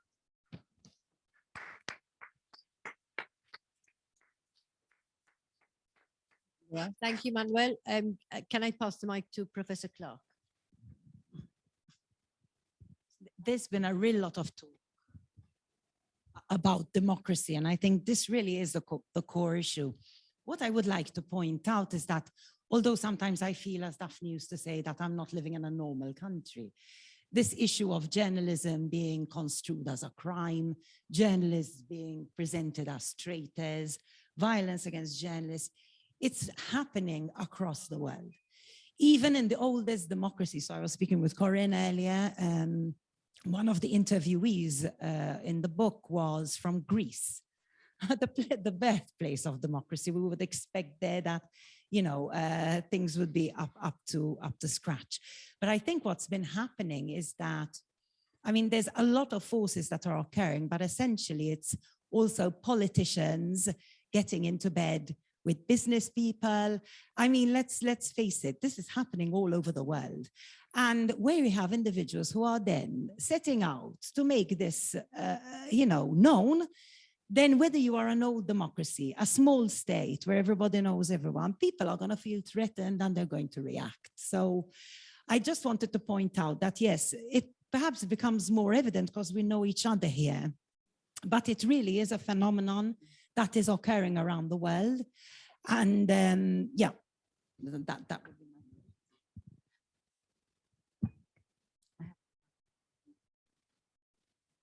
Claudia, I'm here. Hello. I have the mic already. Sorry. You know, I won't be long because I already spoke, and in a way, Manuel preempted me partly. But this thing of having nice, shiny laws like the Whistleblowers Act and the Freedom of Information Act, we have the laws. They might be a bit flawed, and I'm not legal, but we have them. It's just that the people who should be observing them ignore them. No, they just ignore them. Now, because you asked a question about the state and the responsibility and what needs to be done, there's also another element. There isn't one solution, but another element is education, because everybody says, I can say that because it's freedom of speech, but freedom of speech is a right enjoyed by everyone. Then journalists, apart from enjoying that right as well, they do it within an ethical a set of principles, because they operate, you know, they double check their sources, they do it. That's why we need to trust them as well, because we should live in discomfort that they're doing this. So then another step would be that the population needs to be educated, both formally and informally, because the media is a form of education. And unfortunately, as we know in Malta, I'm not journalist, I'm saying, but we do have an issue with media ownership. We do have an issue with two TV stations where TV is still the most influential medium here. Okay, online media is picking up, but where you know, people just watch that and that's all they get. So education, we should demand that at least, or suggest that media literacy is not an option in schools. It needs to be compulsory for all students. Nowadays, it's just an optional, the school decides whether they and normally it's private schools who do it. And it should be part of the curriculum in the formal side of things, and it should be part and implemented to all TV stations, I would say, and broadcast stations, let's say, and all platforms where they take a part in this and informing the public. There will always be people who will not absorb this information, but the more people do, the more then the state will rise to protect journalists as well and demand certain things, not justify wrongdoing because their station tells them to.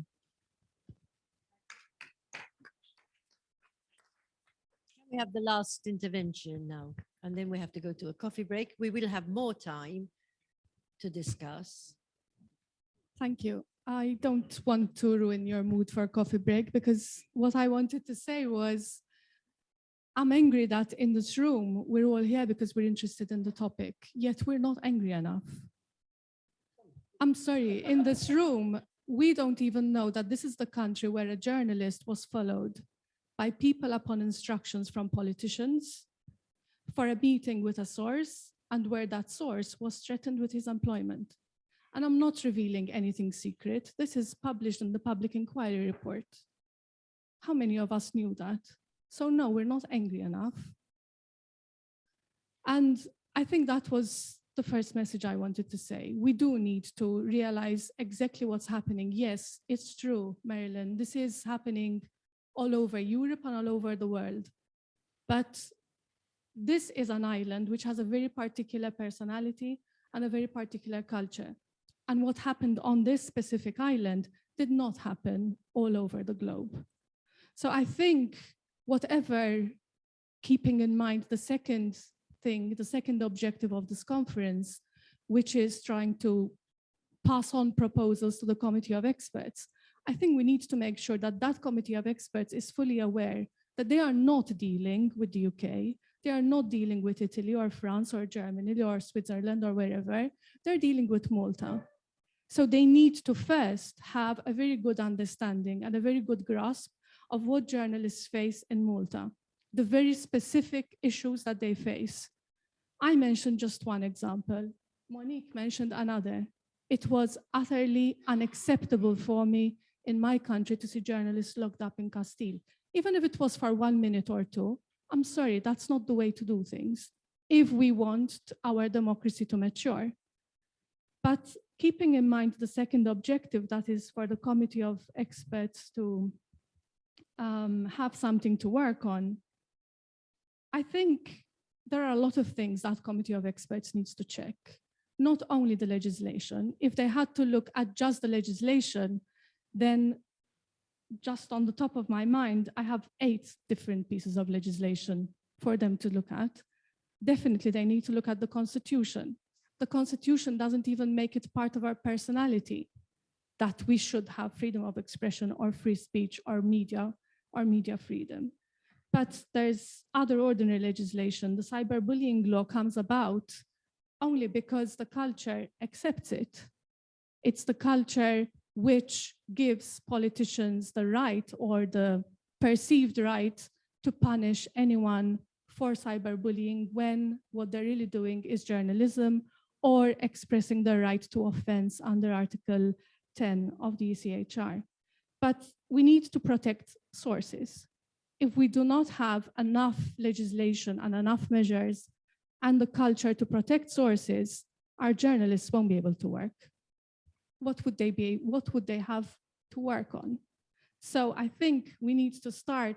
I appreciate that a lot of journalists speak of funding, and yes, funding is an issue, but I think their main tool are sources.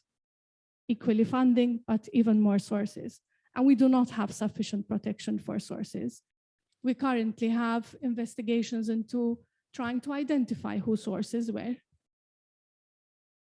That is being carried out by state authorities, not the government, other state authorities. And this is why I think we need to address issues of the state, not just issues of government or just politicians. Freedom of information is also another aspect that that committee needs to consider. Yes, we do have a law, and yes, we do have a law that is technically on paper formulated in line with European legislation. But once again, it's practiced within our culture, not within a European culture. And I hate to use cultural relativism here, but unfortunately, what's happened on this island has not happened anywhere else. So if you ask, a lot of our journalists present freedom of information requests just to have them, presented, because they know that those requests are just going to die there. Even when they do get their information, they'll get their information after having gone through all the process and when the information no longer remains relevant. The Whistleblowers Act, we've had Parliament pass a Whistleblowers Act only recently. There wasn't an outcry by journalists about that Whistleblowers Act, yet it was a Whistleblowers Act that really hurts journalists because it basically prejudices their sources. The libel and defamation law. that's another aspect. What Eve suggested before is only the beginning. Because when we speak of libel and defamation, and allow me to connect this to SLAPP suits, to abusive suits, SLAPP is not threatening to journalism only when the procedure has started. I think SLAPP has been more threatening to our journalists with the threat of it. I'm sure that there are stories in journalists' laptops and drawers which we will never know of because they were threatened with proceedings which would have crippled them. And so someone must have threatened a journalist to either tweak his story, to remove some information, to leave some information out, or to even negotiate with whoever is making that threat just to stay out of those proceedings.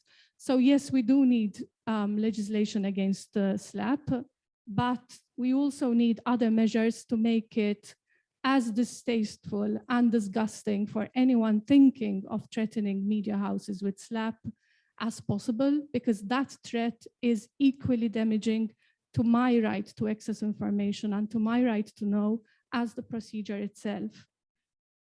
Data protection is another thing, and it's another law the committee needs to have a look at. We seem to use data protection legislation just to interpret it and apply it in a way to the detriment of access to information.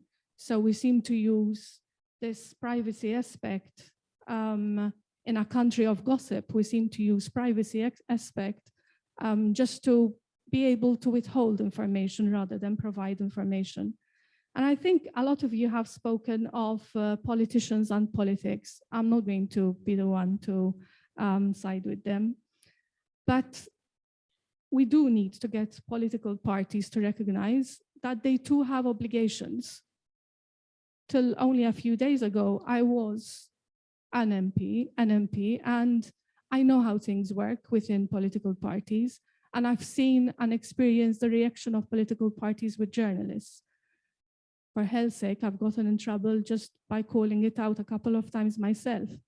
But you still need to engage with political parties. You need to make political parties realize that they have obligations and responsibilities. I fail to understand why our rules of ethics had no such thing recognized in them. I fail to understand how an office such as that of the Speaker of the House has no guidelines or no policy on how to deal with politicians when they are referring to journalists. So we've had politicians speak against journalists in Parliament itself, at the highest institution of this country. I think the last thing I want to add, because other points have already been made by others, and I hope they will be sent to the Committee of Experts, is the importance of enforcement and investigation, but not the importance of enforcement of laws such as libel laws. In a sense, what we need if we want journalism to be given its worth, its value, is that if a journalist publishes a story, an article, an investigation, the outcome of his or her investigation, and they show some intelligence in the sense of some data, some information, which could lead to a criminal offense or which could lead to a breach of ethics, then we need that to be investigated. So rather than having the need to send police behind journalists' doors to protect them, what those police should be doing is actually investigating the stories, not by calling in the journalists to say, where did you get this information from? Or who gave you this information? Or what else do you have? Because these are the questions that journalists are usually asked when they're called in. Those are the wrong questions. That is the wrong thing to do for the police. What the police should be doing is investigating whatever that intelligence has told them and turn it to evidence rather than keep it as intelligence. Thank you, and I'm sorry I ruined your coffee break.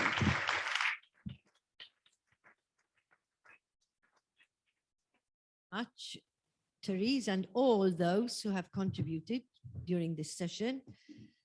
There are various areas and new areas from our first discussion, like education, And Therese had mentioned in your first intervention, measures and action plan. What would you like to see in an action plan? What concrete measures can government take? Can the committee also take? What are we going to present and propose to the committee? A lot of ideas, but now we have to come down to concretize what we've been saying and hearing. But let's go for coffee. Think about concrete proposals to help the organizers of this conference to be able to contribute and pass on to the committee of experts. So can we come back in 20 minutes, please? Thank you.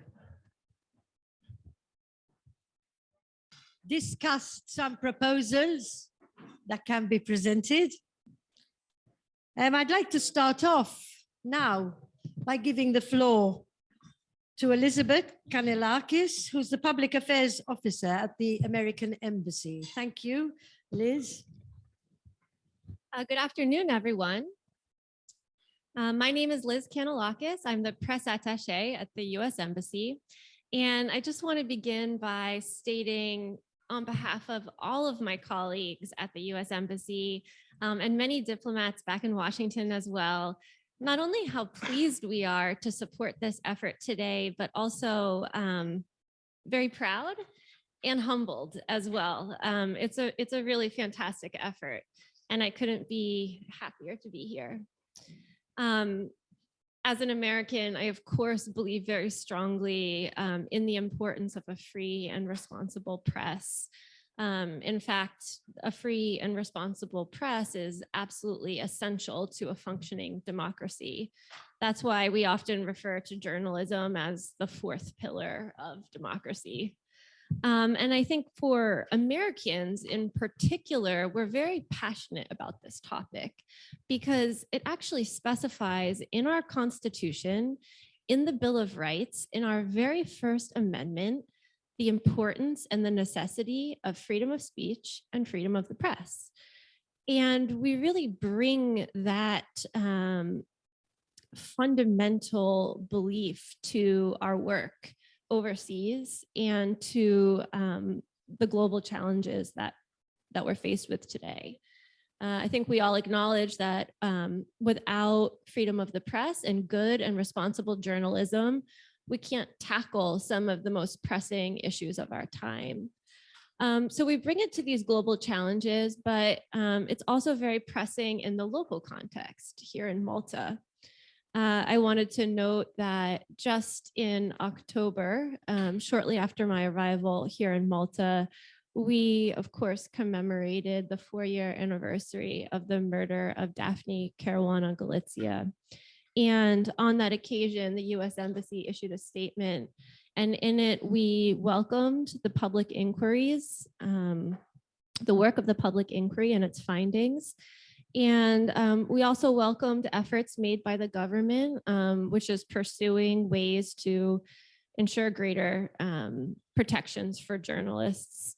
I think it's also worth noting that we similarly recognized efforts in the European Parliament, which endorsed a resolution which will provide or could provide greater protections as well for journalists from libel suits.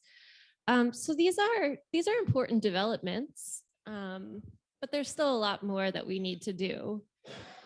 And this conference is excellent evidence of that.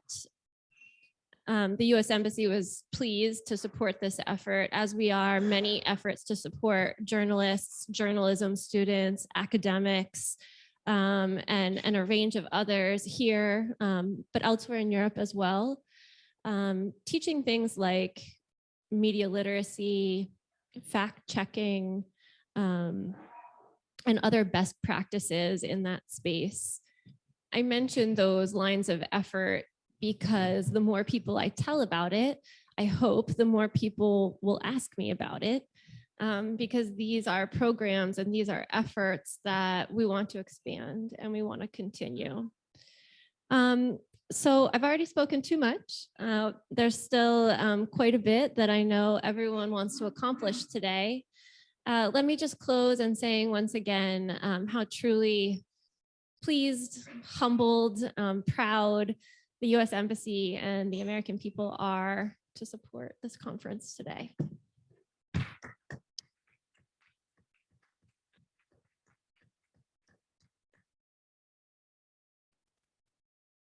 Thank you, Elizabeth. And once again, on behalf of the hosts, I'd like to thank you and, of course, the American ambassador for the support you have given for such an important and interesting morning you've allowed us to hold today. Thank you.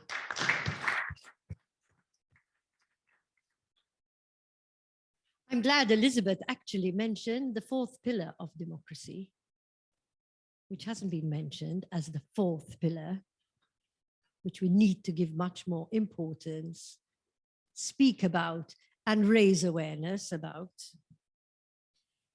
We'll now go to listen to Sarah Clarke. Sarah joined Article 19 in January 2019 as head of the Europe and Central Asia team, leading a team of 10 colleagues defending the human rights to freedom of expression and information in the region. Between 2012 and 2018, she led PEN International's policy and advocacy work, overseeing its engagement with the UN and regional human rights mechanisms and governments. Sarah has consulted for the UN High Commissioner for Human Rights, UN High Commissioner for Refugees, OSCE, and Oxford and Harvard universities on issues relating to freedom of expression, asylum, and forced migration. She speaks Spanish and is a graduate of Oxford University, Trinity College Dublin, and BPP Law School. Thank you, Sarah, for being with us. And we're all looking forward to listening to what you have to say to us. Thank you. Oh, thank you for having me. I'm sorry not to be there in person, but I'm really delighted that this conference is taking place and that we have a chance to input. In particular, I think it's important to mark that this is really the first transparent discussion that we've had on the implementation of the public inquiry recommendations in Malta, and we very much welcome this. Article 19 is a global organization. We're legal experts in freedom of expression and information and in the global fight against impunity for the killings of journalists. And as such, the process in Malta concerning the assassination of Daphne Caruana Galizia and the public inquiry which has followed is of global significance in the fight for justice for journalists who have been killed. And many organizations have really come together on Daphne's case because of its significance. While journalists are often killed in many parts of the world, what we saw in Malta really is unfortunately quite unique, and the astounding findings and conclusions of the public inquiry, which, you know, as we all know, ultimately found the state responsible for Daphne's assassination, is a unique finding in Europe. It's an extraordinary and monumental indictment of the state and its treatment of journalists. And as such, the measures introduced post-public inquiry really need to be commensurate with the gravity of the findings in order to change the culture of impunity in Malta and to ensure that this never happens again to another journalist in the country. Unfortunately, at this point in February, our organizations have not found that the response of the state has been commensurate to the findings and the recommendations of the public inquiry. And as you know, this moment is really crucial in terms of ensuring that the government now introduces adequate responses to deal with the gravity of the situation, which was uncovered by the public inquiry. Just to say that because of the importance of the inquiry, our organisations monitored, provided expert submissions, and indeed are currently conducting research on how the public inquiry model could be applied in other ECHR jurisdictions. We saw the process as extremely important and something that we could replicate in other countries. But the world is watching now what Malta will do with the findings and the recommendations. Our worry at the moment, which we've repeatedly noted in our meetings with Prime Minister Mela and before him, former Prime Minister Muscat, is that the context of safety of journalists and freedom of expression in Malta has not sufficiently improved to the point where this cannot happen again. While this conference focuses on media freedom, I think it's very important to note at the outset that those recommendations of the public inquiry around corruption and its prosecution haven't been touched by the government. Corruption was the main source of the threat against Daphne, and it remains the main source of the threat against journalists in Malta. And until such time as the government addresses this, journalists carrying out investigations into corruption in Malta remain at grave risk. As you've noted, the underlying principle of the findings was to recognise journalism as the fourth pillar of society and to create an enabling environment for press freedom.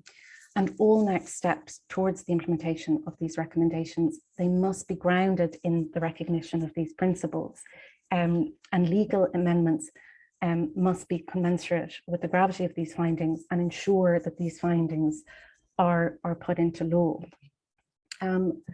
We've met with Prime Minister Mela a number of times since the publication of the public inquiry report to push for comprehensive reform. We noted in our meetings with the Prime Minister that we were aware of the draft proposals and that overall we were concerned that their direction was aimed more at regulating the media than enabling it. We've also highlighted our concern at what we have seen to be a lack of transparency in the process since the public inquiry. So in particular, we would note the lack of publication of the proposals. And this is a particular concern when it has been the government rather than the committee of experts who presented these proposals.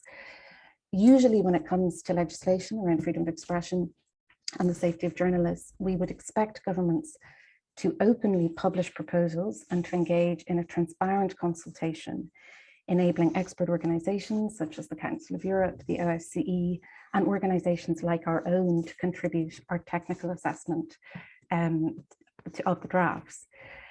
And unfortunately, while the government has claimed to have consulted with international free expression organizations like Article 19, we actually had to release a statement in response to say that while a meeting had been held, this offer of technical assistance has not been taken up by the Prime Minister. We continue to stand ready to assist, and we hope that we are indeed included in this process.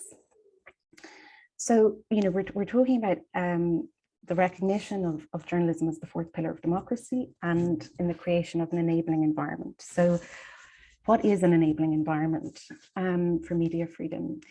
An enabling environment is recognised by the Council of Europe, of which Malta is a member, as essential for independent media and journalists to function as the fourth estate in society serving the interest of the public. Only when an enabling environment has been created can the media fulfil their vital role in society by bringing reliable and timely information to people and by holding decision makers and power holders to account. An enabling environment requires a functioning rule of law and legislation that guarantees freedom of expression and press freedom. And journalists and independent media need to be able to function in an environment that supports the role of independent media and journalists in society without having fear of retaliation. Of equal importance is the economic environment for the independent media. We need transparent media ownership divided among several players and without political interference. So for Malta, this enabling environment, there's a long way to go for these criteria to be fulfilled. And in our discussions with journalists, the concerns which have been raised here again are that journalists continue, even after the publication of the public inquiry, we see journalists are facing enormous challenges requiring police protection, and that they're subject to smear campaigns, to slaps, and really serious obstacles to accessing information and in accessing politicians. Furthermore, the public inquiry underscored the need for a cultural shift in Malta, which recognizes the key role that journalists play in a society. And I think we can all agree that that cultural shift to date has not been created. So the proposals that have been put forth by the government and the opposition are welcome, and they go some way towards starting to redress what has to date not met these requirements.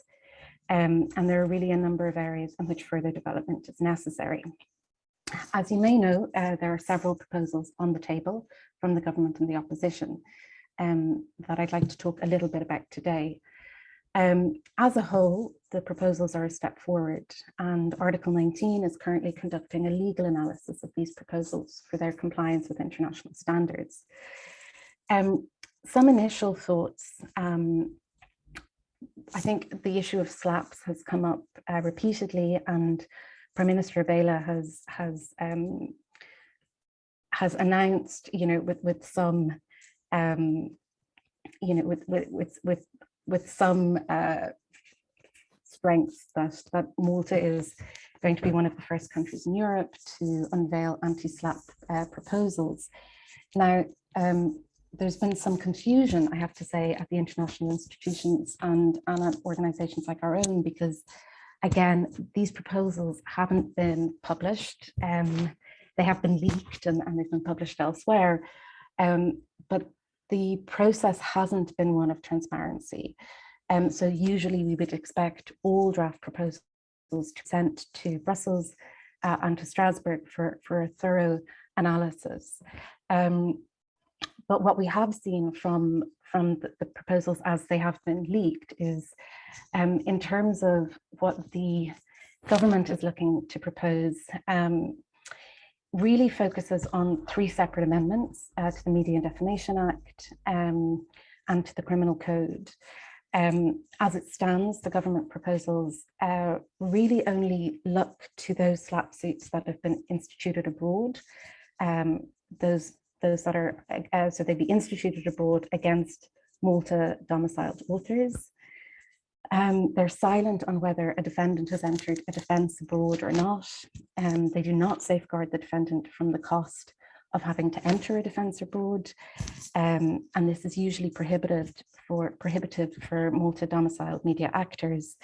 And the defence must be claimed in Malta once the plaintiff has sought execution of a foreign judgment. So crucially, these proposals do not contain the 2 major tenets of what we have been pushing for at the EU level. And Eve mentioned these earlier. Those are the early dismissal of slap cases. So a defendant against whom a claim is brought that believes this is an abusive lawsuit should be able to file a claim for dismissal of that claim at the earliest opportunity, along with a claim for damages. We also don't see any penalties in the government's proposals, and that's another really key aspect of any comprehensive anti-slap legislation, that penalties in the form of a fine should be applicable to claimants of a claim which is the object of a dismissal decision. Meanwhile, the opposition proposals introduce concepts of editorial judgment and chilling effect. They address both abusive suits presented in Malta and those presented abroad.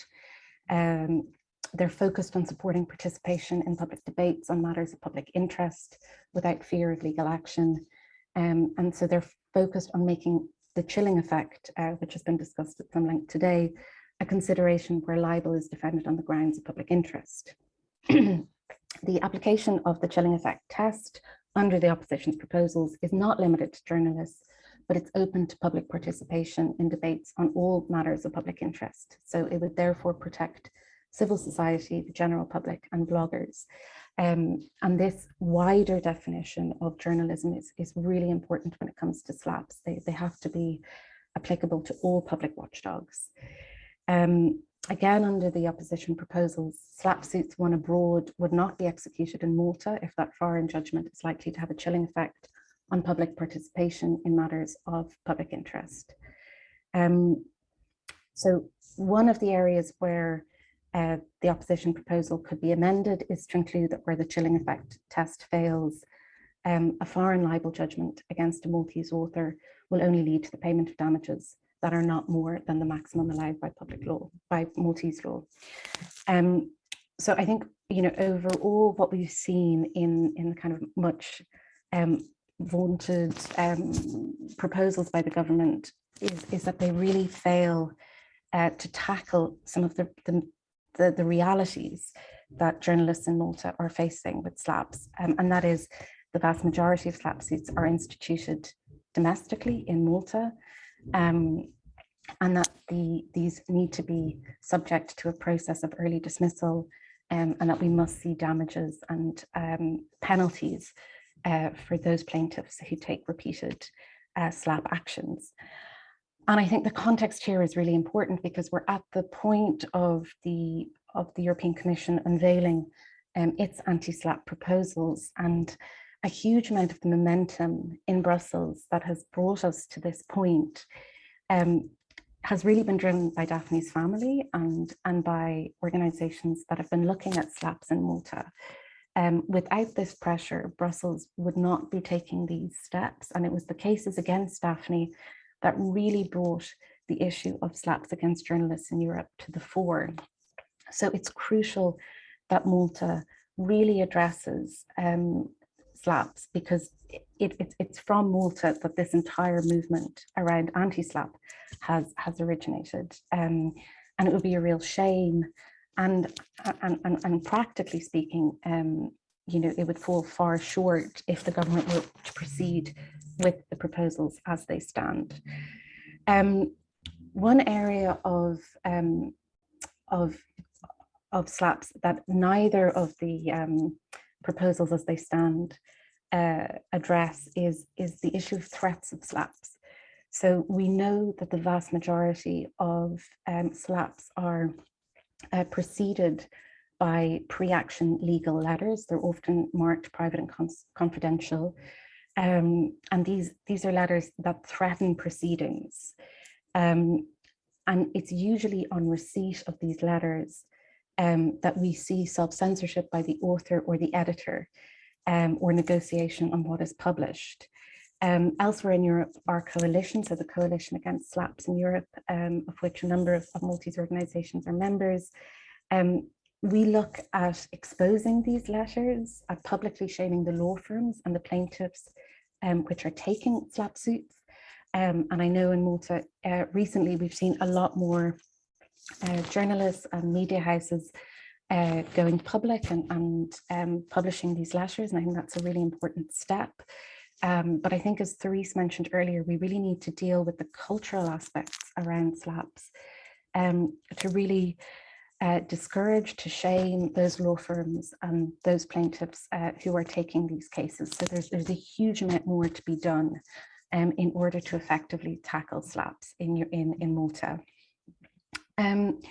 One of the elements of the government's proposals is the proposal to amend the criminal code to make criminal offences against journalists punishable with higher punishments. So to make crimes against journalists, you know, an aggravated crime, and we do welcome this. It's a welcome step to reverse the social norm of attacks against journalists. But we also need to see, again, a commensurate change to the Constitution to fulfill the recommendation of the public inquiry, which would establish an entrenched journalism as the fourth pillar of democracy. Now, unfortunately, the constitutional amendments to Articles 38 and 41, as they stand, do not entrench this principle. They provide some additional emphasis on the right to privacy, but largely they restate the applicability of the European Convention on Human Rights, Article 10 on freedom of expression. And this is already in ordinary legislation in Malta. So the amendments, again, that have been announced, with some bells and whistles by the government, really don't add anything new at this point to the Constitution and the constitutional recognition of journalism as the fourth pillar. We have seen another amendment which looks at the importance of public authorities providing access to information. But this is qualified by saying it's only under conditions provided by law. So the duty is regulated by conditions found in ordinary law. And this gives the state the possibility to limit the obligation to provide access to information, which we know to be a huge issue. And really it's retaining the status quo for access to information under freedom of information. So we know this is a huge issue, and we're concerned that the amendment will not improve the current situation. Overall, the constitutional amendments, they simply do not reflect the two fundamental tenets of the public inquiry, that of entrenching media freedom as the fourth pillar, and of creating an enabling environment. And I think this is, really significant in that it's not living up to the recommendations of the public inquiry. Meanwhile, the opposition proposition does address these central recommendations. The amendments that the opposition have put forward would entrench a number of key principles and would describe the character of the country, which is really what we've been talking about in terms of the cultural shift in recognizing media freedom as the essential pillar of democracy, with a preeminent role in the state governed by the rule of law. Amongst other issues, the opposition amendment also give formal recognition to the state obligation to provide access to information. And this would give the press the right to sue constitutionally where freedom of information requests are not provided, or where there's a systemic pattern of the state refusing to provide information. And I think that systemic pattern is something that we've seen. The opposition also has put forward an amendment which would give protection of sources as an explicit part of freedom of expression for journalists, and would recognize the importance of sources and journalists' obligation for confidentiality.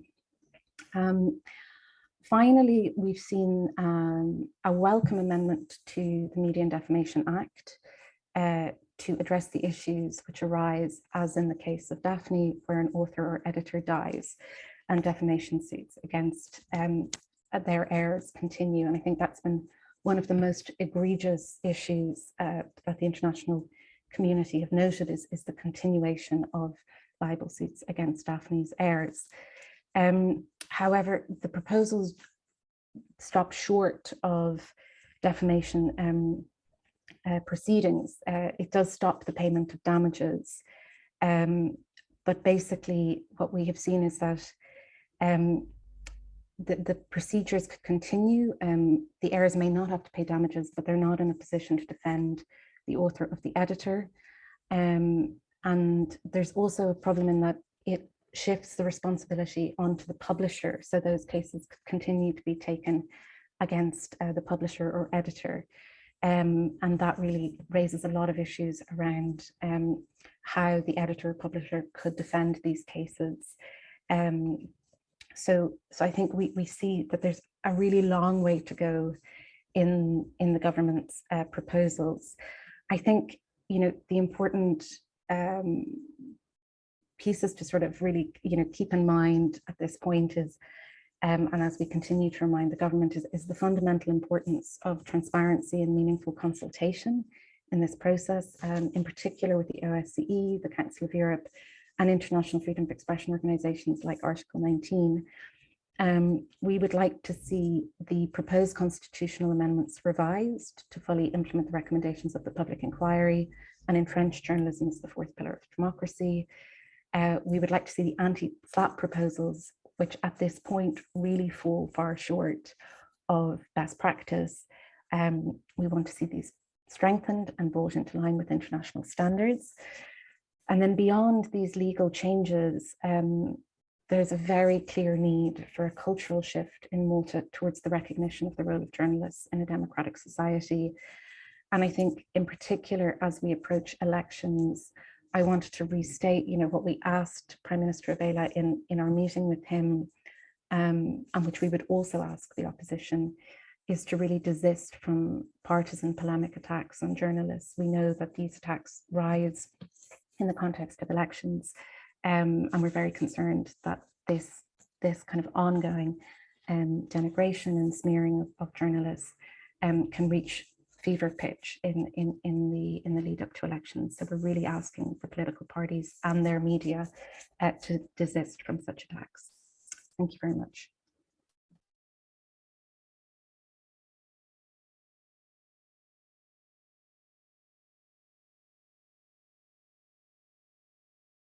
Very insightful words. A cultural shift. How are we going to shift?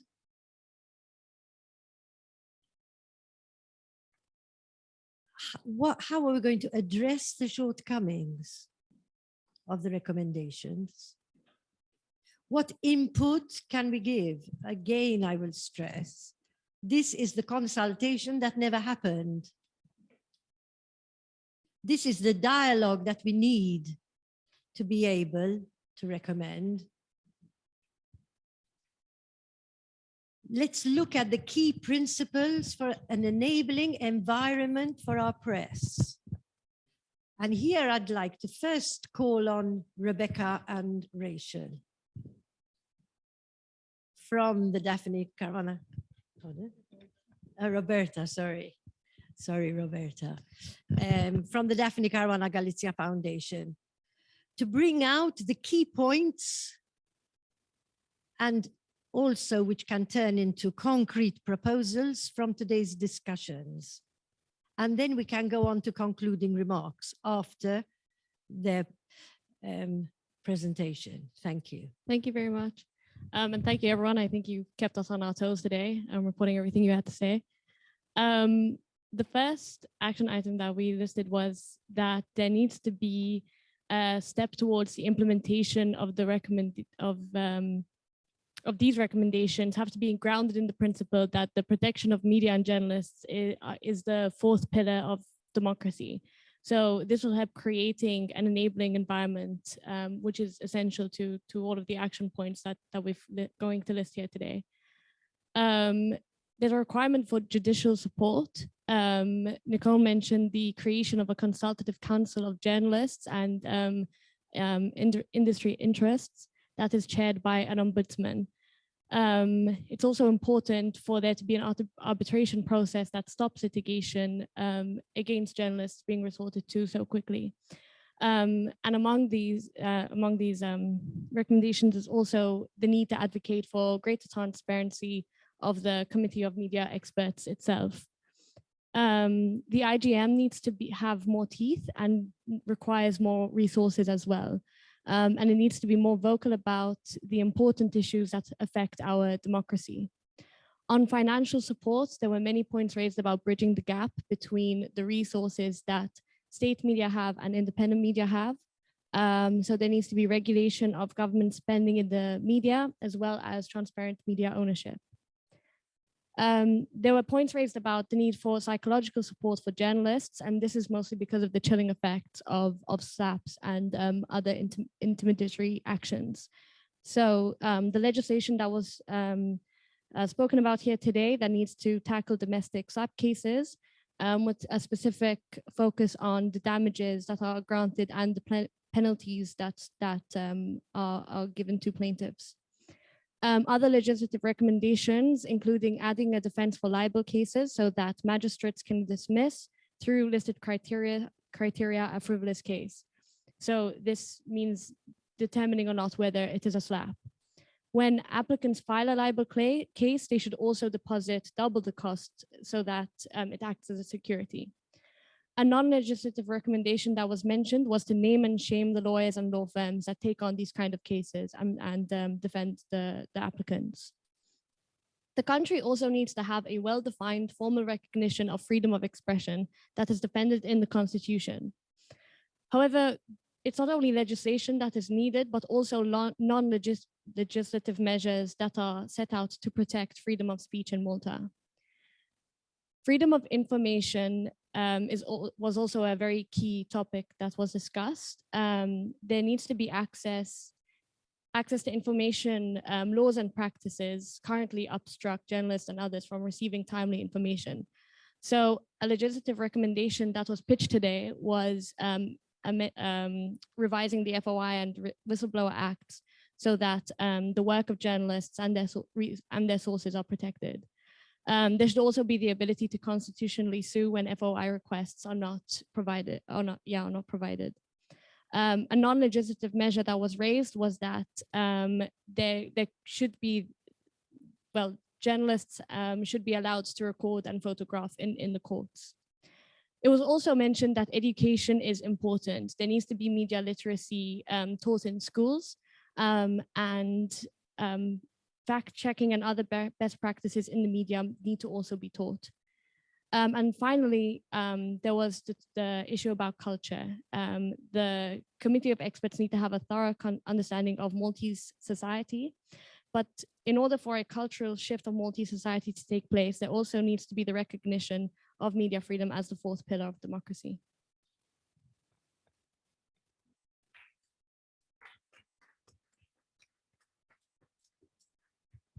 Thank you very much, Rebecca. You summed up beautifully, I think. If anybody feels that something's been left out, which anybody said, I think it will be relevant, you know, to pass it on to Rebecca to include anything. Now, for conclusions, I think for concluding remarks from yourselves, actually, I would like, and I think we would all like. So if there's anybody who'd like to pass a concluding remark about what has been said, please let us raise your hands.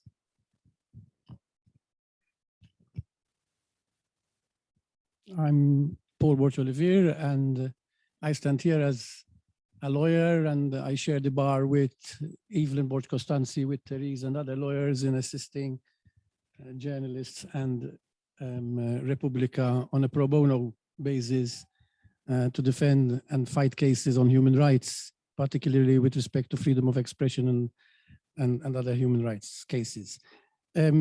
I'd like to highlight a point which perhaps has been missed out a little bit, but which was brought up in your report here with respect to the challenges that exist with regards to state media and broadcast. In fact, under paragraph 3 of the concluding remarks to the constitutional level of the Daphne report, the inquiring report highlights this deficiency, this deficit with respect to the role of state broadcast in following up investigations that are revealed by independent journalists. Many a times, the investigations are kept at the doorstep of state media. And we believe, and it is very important to point out, that the freedom of expression isn't limited to the freedom of expression, but as we discussed, is also open to the right to information and the right to be informed.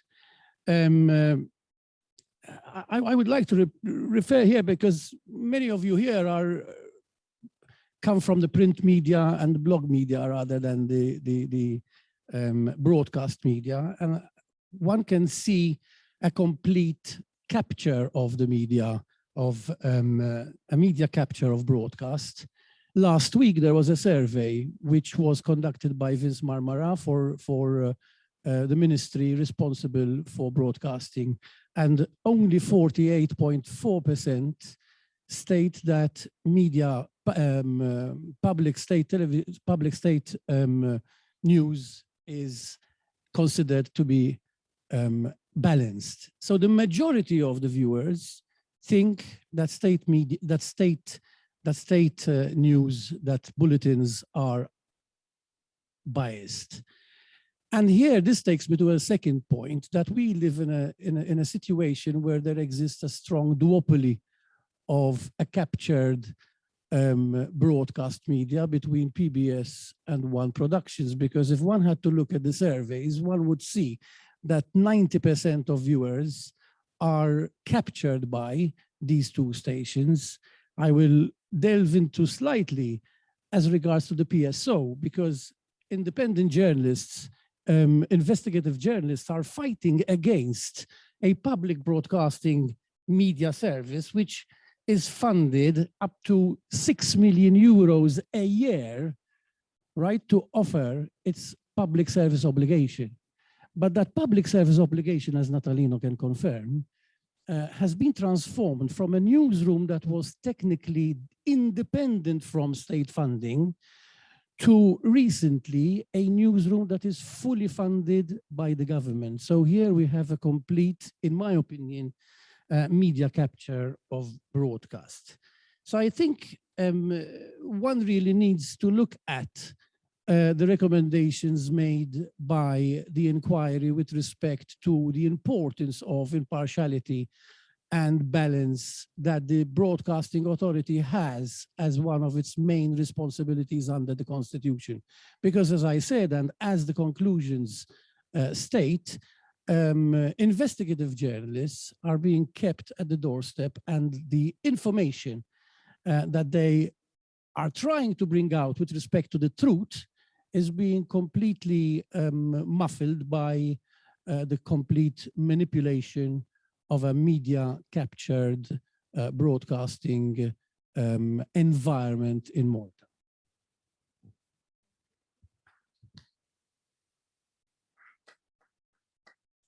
Is there anybody else? Behind there, please. Thank you.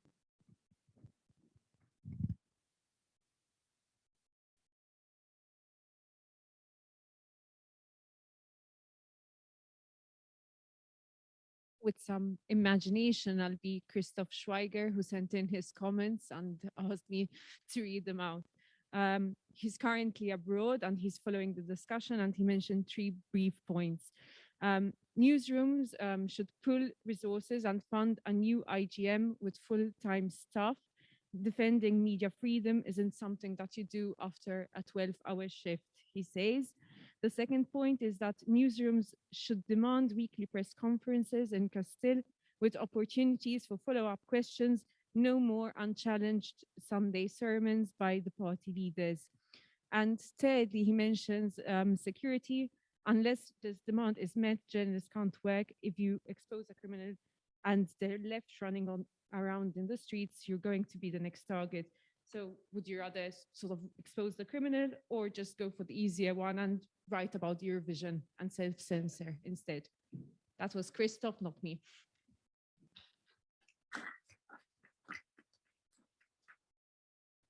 Any more concluding remarks? Yes, Manuel and Therese there. Okay, very briefly from me. We are having this conversation and blessed by the fact that we agree with each other. And I think if the committee of experts was here, all members, if the government, if the prime minister, if ministers were here, I think we'd be told they agree with us as well.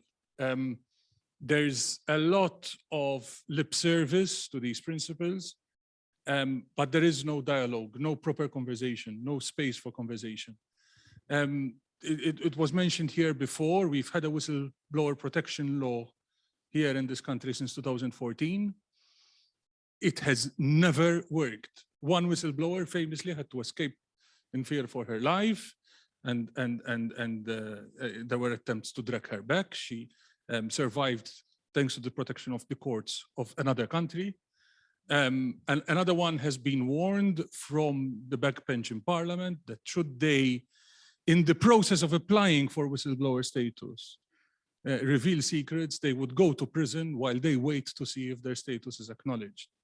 And a year ago, the opportunity came to shift that. There was a new whistleblower directive.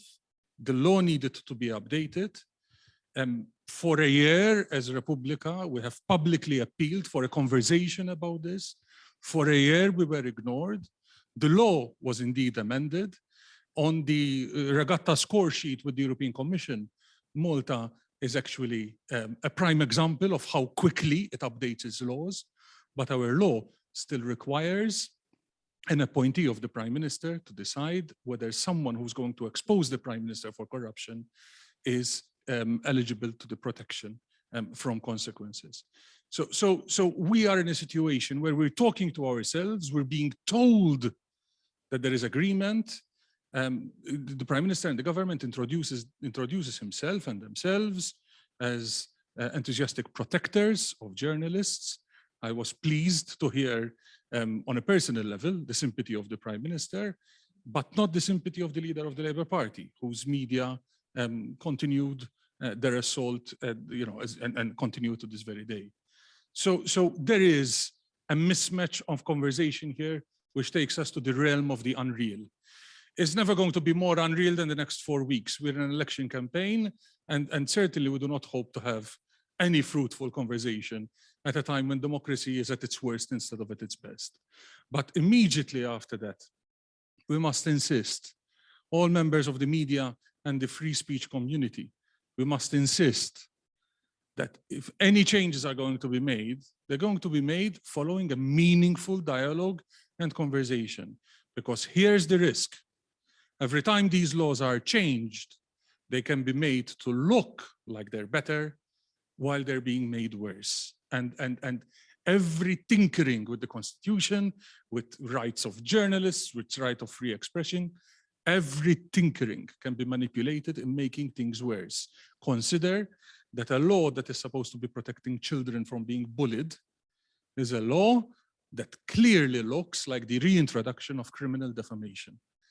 Okay, so things that look like they're being made better can be intended to be made worse. And it is extremely frustrating that in the 7 months that followed, the independent inquiry on the Daphne Caruana Galizia murder, which was itself delayed by 2 years, no conversation, no meaningful conversation was had about the proposals that were almost practically in secret to the experts appointed to review it, and only we are aware of them because of leaks.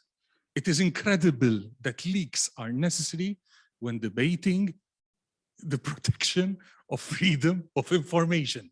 That secrecy is the way you manage a process of reforming the laws that are supposed to make a government transparent. We speak of freedom of information that establishes the principle that in principle, things do not need a form to be known. The government is under obligation to be transparent in principle. Instead, we have a law that is used only for the government to tell us what they would have wanted to tell us in the first place. Freedom of information legislation exists in order to force the government to say what it rather would not. That never happens anymore. It does not happen. So let's not delude ourselves. Let's not simply look forward to legislative changes because they can mean bad news. Let's look forward and insist to a meaningful dialogue which will walk away from thinking that we have been understood, because we're nowhere near there yet. Thank you.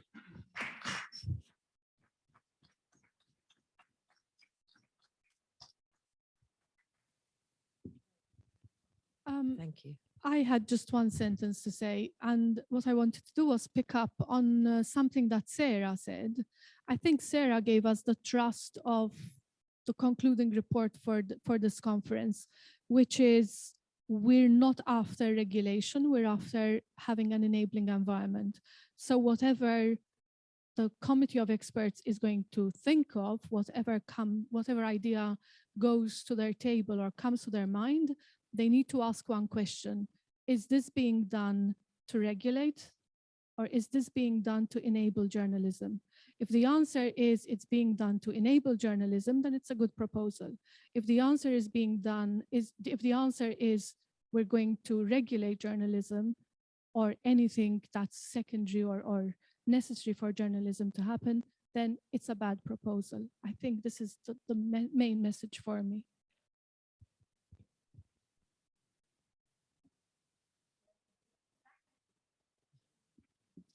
I think we need to say thank you to our frontliners of democracy, our journalists this morning, working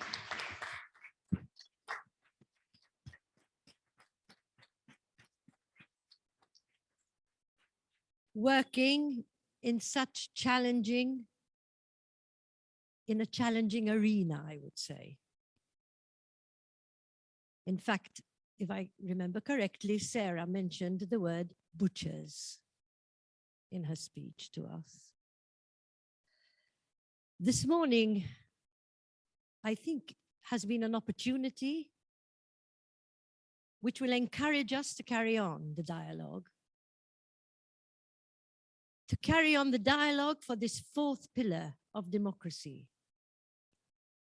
We need to re-find what it is and what it means to us as the Maltese society.